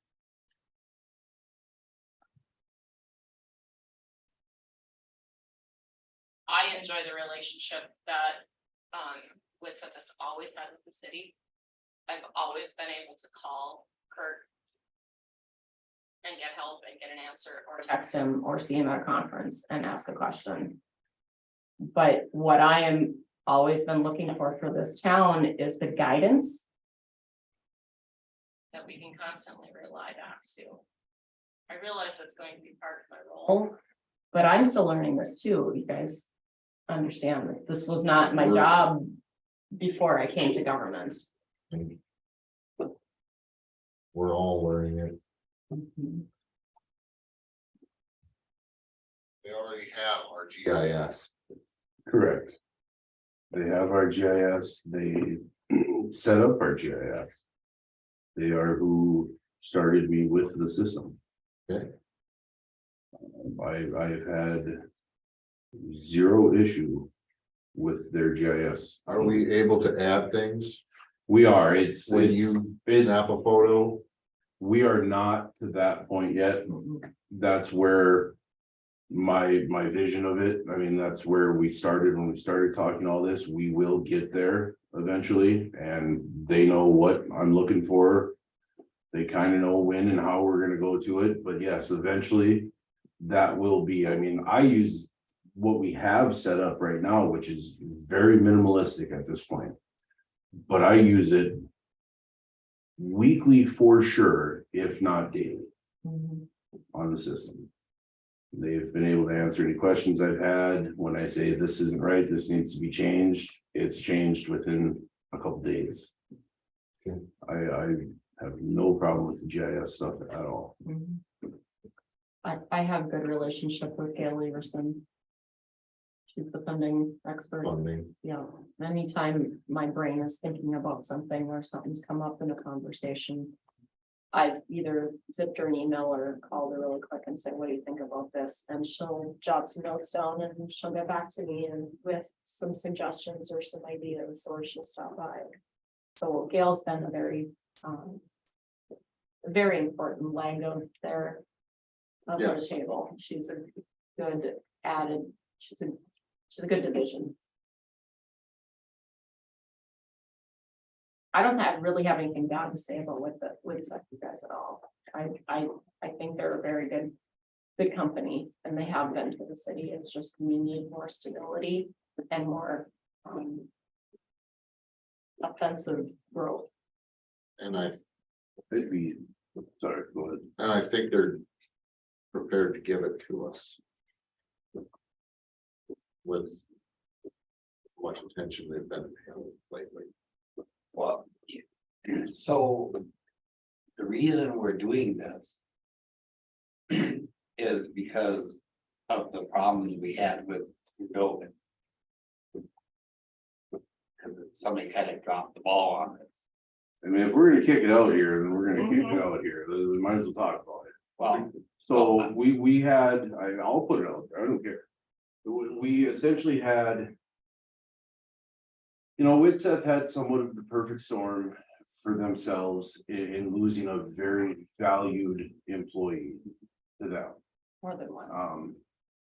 Well, the Retired. original Yeah. one. And then we had another retire and yet another retire. It was, and this was all going on in COVID. the scope of what we were doing with the building. COVID was going, lots of stuff. Yeah. I can somewhat understand it, and I think I've probably been the loudest person of being irritated and upset with Whitseth throughout this project. I think I have. I can somewhat understand what happened with them. It's, you know, it is what it is. However, I think it was your point that just said the amount of attention that they've been paying to us lately. Have they been doing that just because this was called on? Yeah, a little bit, but I think it's woken them up. I think it's opened their eyes to, we're not looking to sit back anymore, the way that councils have in the past. And I think that somewhat speaks to your reactionary with them. Because Whitsett can only do what this council asks of them. If this council is not asking them to help us look forward and help us move forward, they're not gonna come in here and do it for us, right? And really, a lot of the problems that I had out there, that we've had out there, I should say, with that project is they lost people. They put 2 people in those places. I can't speak personally for their experience, but I was really disappointed with the service that we got from those 2. Since having a conversation with, you know, obviously upper management of the company itself, the response that I've had since late October, early November, there's not a single thing that I've called on looking for stuff, and it might not pertain to that. It might pertain to, hey, what do you know about this one road or this one thing? And you know what, we'll find out, and they get back to me very quickly. I have to give credit to Tim there, and knowing that even as the vice president or the president of the company, excuse me, he's going to continue to drive from Brainerd to attend all of our meetings, says a lot to me. And it also says that they're acknowledging what happened and they're trying to atone for it. Again, like you said, 20+ years they have in this town, 20+ years we have with them, of them knowing us, us knowing them, working on projects together. Another thing you guys need to be looking at is the fact that we are still working on this PER. No matter what happens, that's money that has to go to them, whatever you guys decide. We are in a contract Yep, and for that PBR. again, with the forward thinking, and I'm not sure if it was Moore or Carvico who said something earlier, it caught me, and I wish I had jotted it down quick. But if we were to switch and we were to move to someone else, now we have this gap of time where About a year and a half. now we're handshaking and we're trying to get used to each other, and we're trying to figure out where we are in the scheme of things. We have stuff right now out here that, as they said, some things could be 10 years out. There's some things in this town that if they don't get fixed within the next 5 years, it's going to really wreak havoc on this town. I don't necessarily know that we can afford to lose a year and a half right now, especially with where we are in this PDR. Again, to speak to the CIP that was done and everything. Yeah, the city had that done. The city also had the change of my position, the change of all of your positions numerous times. Max, you're the third mayor in the 4 years that I've been here. You know, I've seen all of these seats in the short time I've been here many times. So the CIP thing, yep, there was a lot of balls dropped there, probably from myself, probably from the council, from everybody. We had so many other things going. But again, that PER is the big, you know, bring it all together and start steering us in that direction. You know, once it's paid for and it's ours, could we give that to the next engineer? I believe so. Once it's ours and it's on our shelf, I mean, we own the rights to it. We clarified that more than once. Right, but again, how long is it gonna take for them to now go through that extensive document? Do they agree with it? Do they disagree with it? There's just lots of things. I'm sorry if I'm long-winded here, but I Tim? really, He answered the question right away. He held up his phone, said, when you call, this rings. When you call Woodset. Tim's direct number, I can reach him any time of day or night. I So, don't know.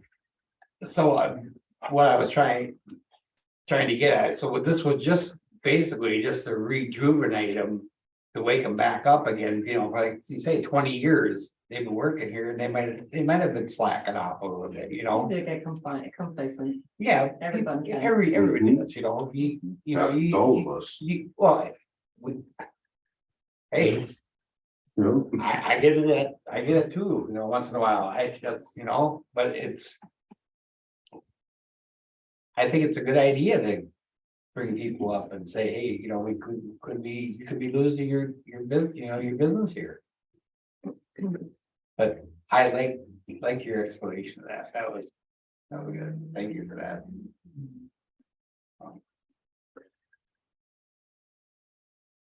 And May I make a recommendation? you may, Lots to digest, oh, plenty. okay? Obviously, the board can't make any We cannot make a decision this decisions, evening. right? You have a meeting on the 5th. What I would recommend the board members do at this point is to take this all home and digest it. Because I personally, this is my own speaking from it. Once I listen to this conversation a second time, once I get home, there's things that come up in my brain going, oh yeah, that's right, we did talk about that, or I forgot that this was noted, or whichever. And I'm not sure how you guys process things, but perspective usually comes back to me later on. And I would not want the board to make a formal decision or a recommendation tonight and then agree to it haphazardly on the 5th. I would say it would be wise to take this all home, have a 5 of you guys digest it, bring it back up in old business on June 5th, and then make a formal recommendation as to who you'd like to go with. Fair. I think it's fair. I mean, I think it's best. I mean, if you polled everybody right now, I'm sure it would not be the same.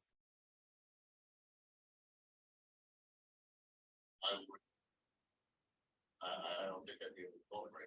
That's why I said that. No way. I don't want to, yeah. No knee jerk reaction on this. It's all thought out. Well, and it's really important for me because just like you guys, you know, your time here can be short, it can be long, but needed to think about this in perspective of the city as a whole. Staff, the whole thing. What's best for us as a whole is what we have to. Make a decision on, and, this is not just deciding to make a donation to the Yacht Club. This is a big change if it ends up being that way. And, but in the same respect, you have two other very reputable companies Yes. that could represent us completely, regardless of, you know, time delays or whatever, but, I'm sure they've done it before, They have. you know.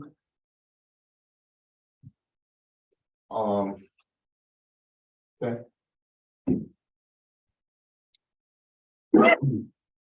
With that, I'd like to make a final recommendation to everyone, to remind them that we have an excellent local Memorial Day program next Monday. As Max said, the last meeting, I would encourage everyone to attend. I had a late uncle who used to drive all the way from Cass Lake every Memorial Day because he was unsatisfied with the quality of Memorial Day services out of Black.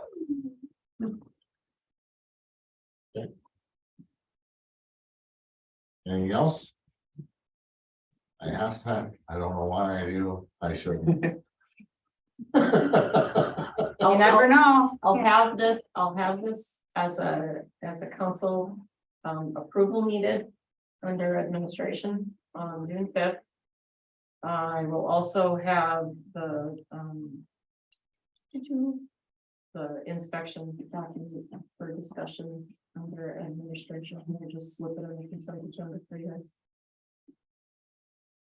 The service agreement will probably be in this consent agenda. We've already had this conversation. Okay. What do you want to make it? Number 6? Should we adjourn? For a second, Second. all in favor? Aye. We're adjourned. Thank you for sticking tonight, guys. Oh my goodness. Thanks for your thoughts tonight, Mike.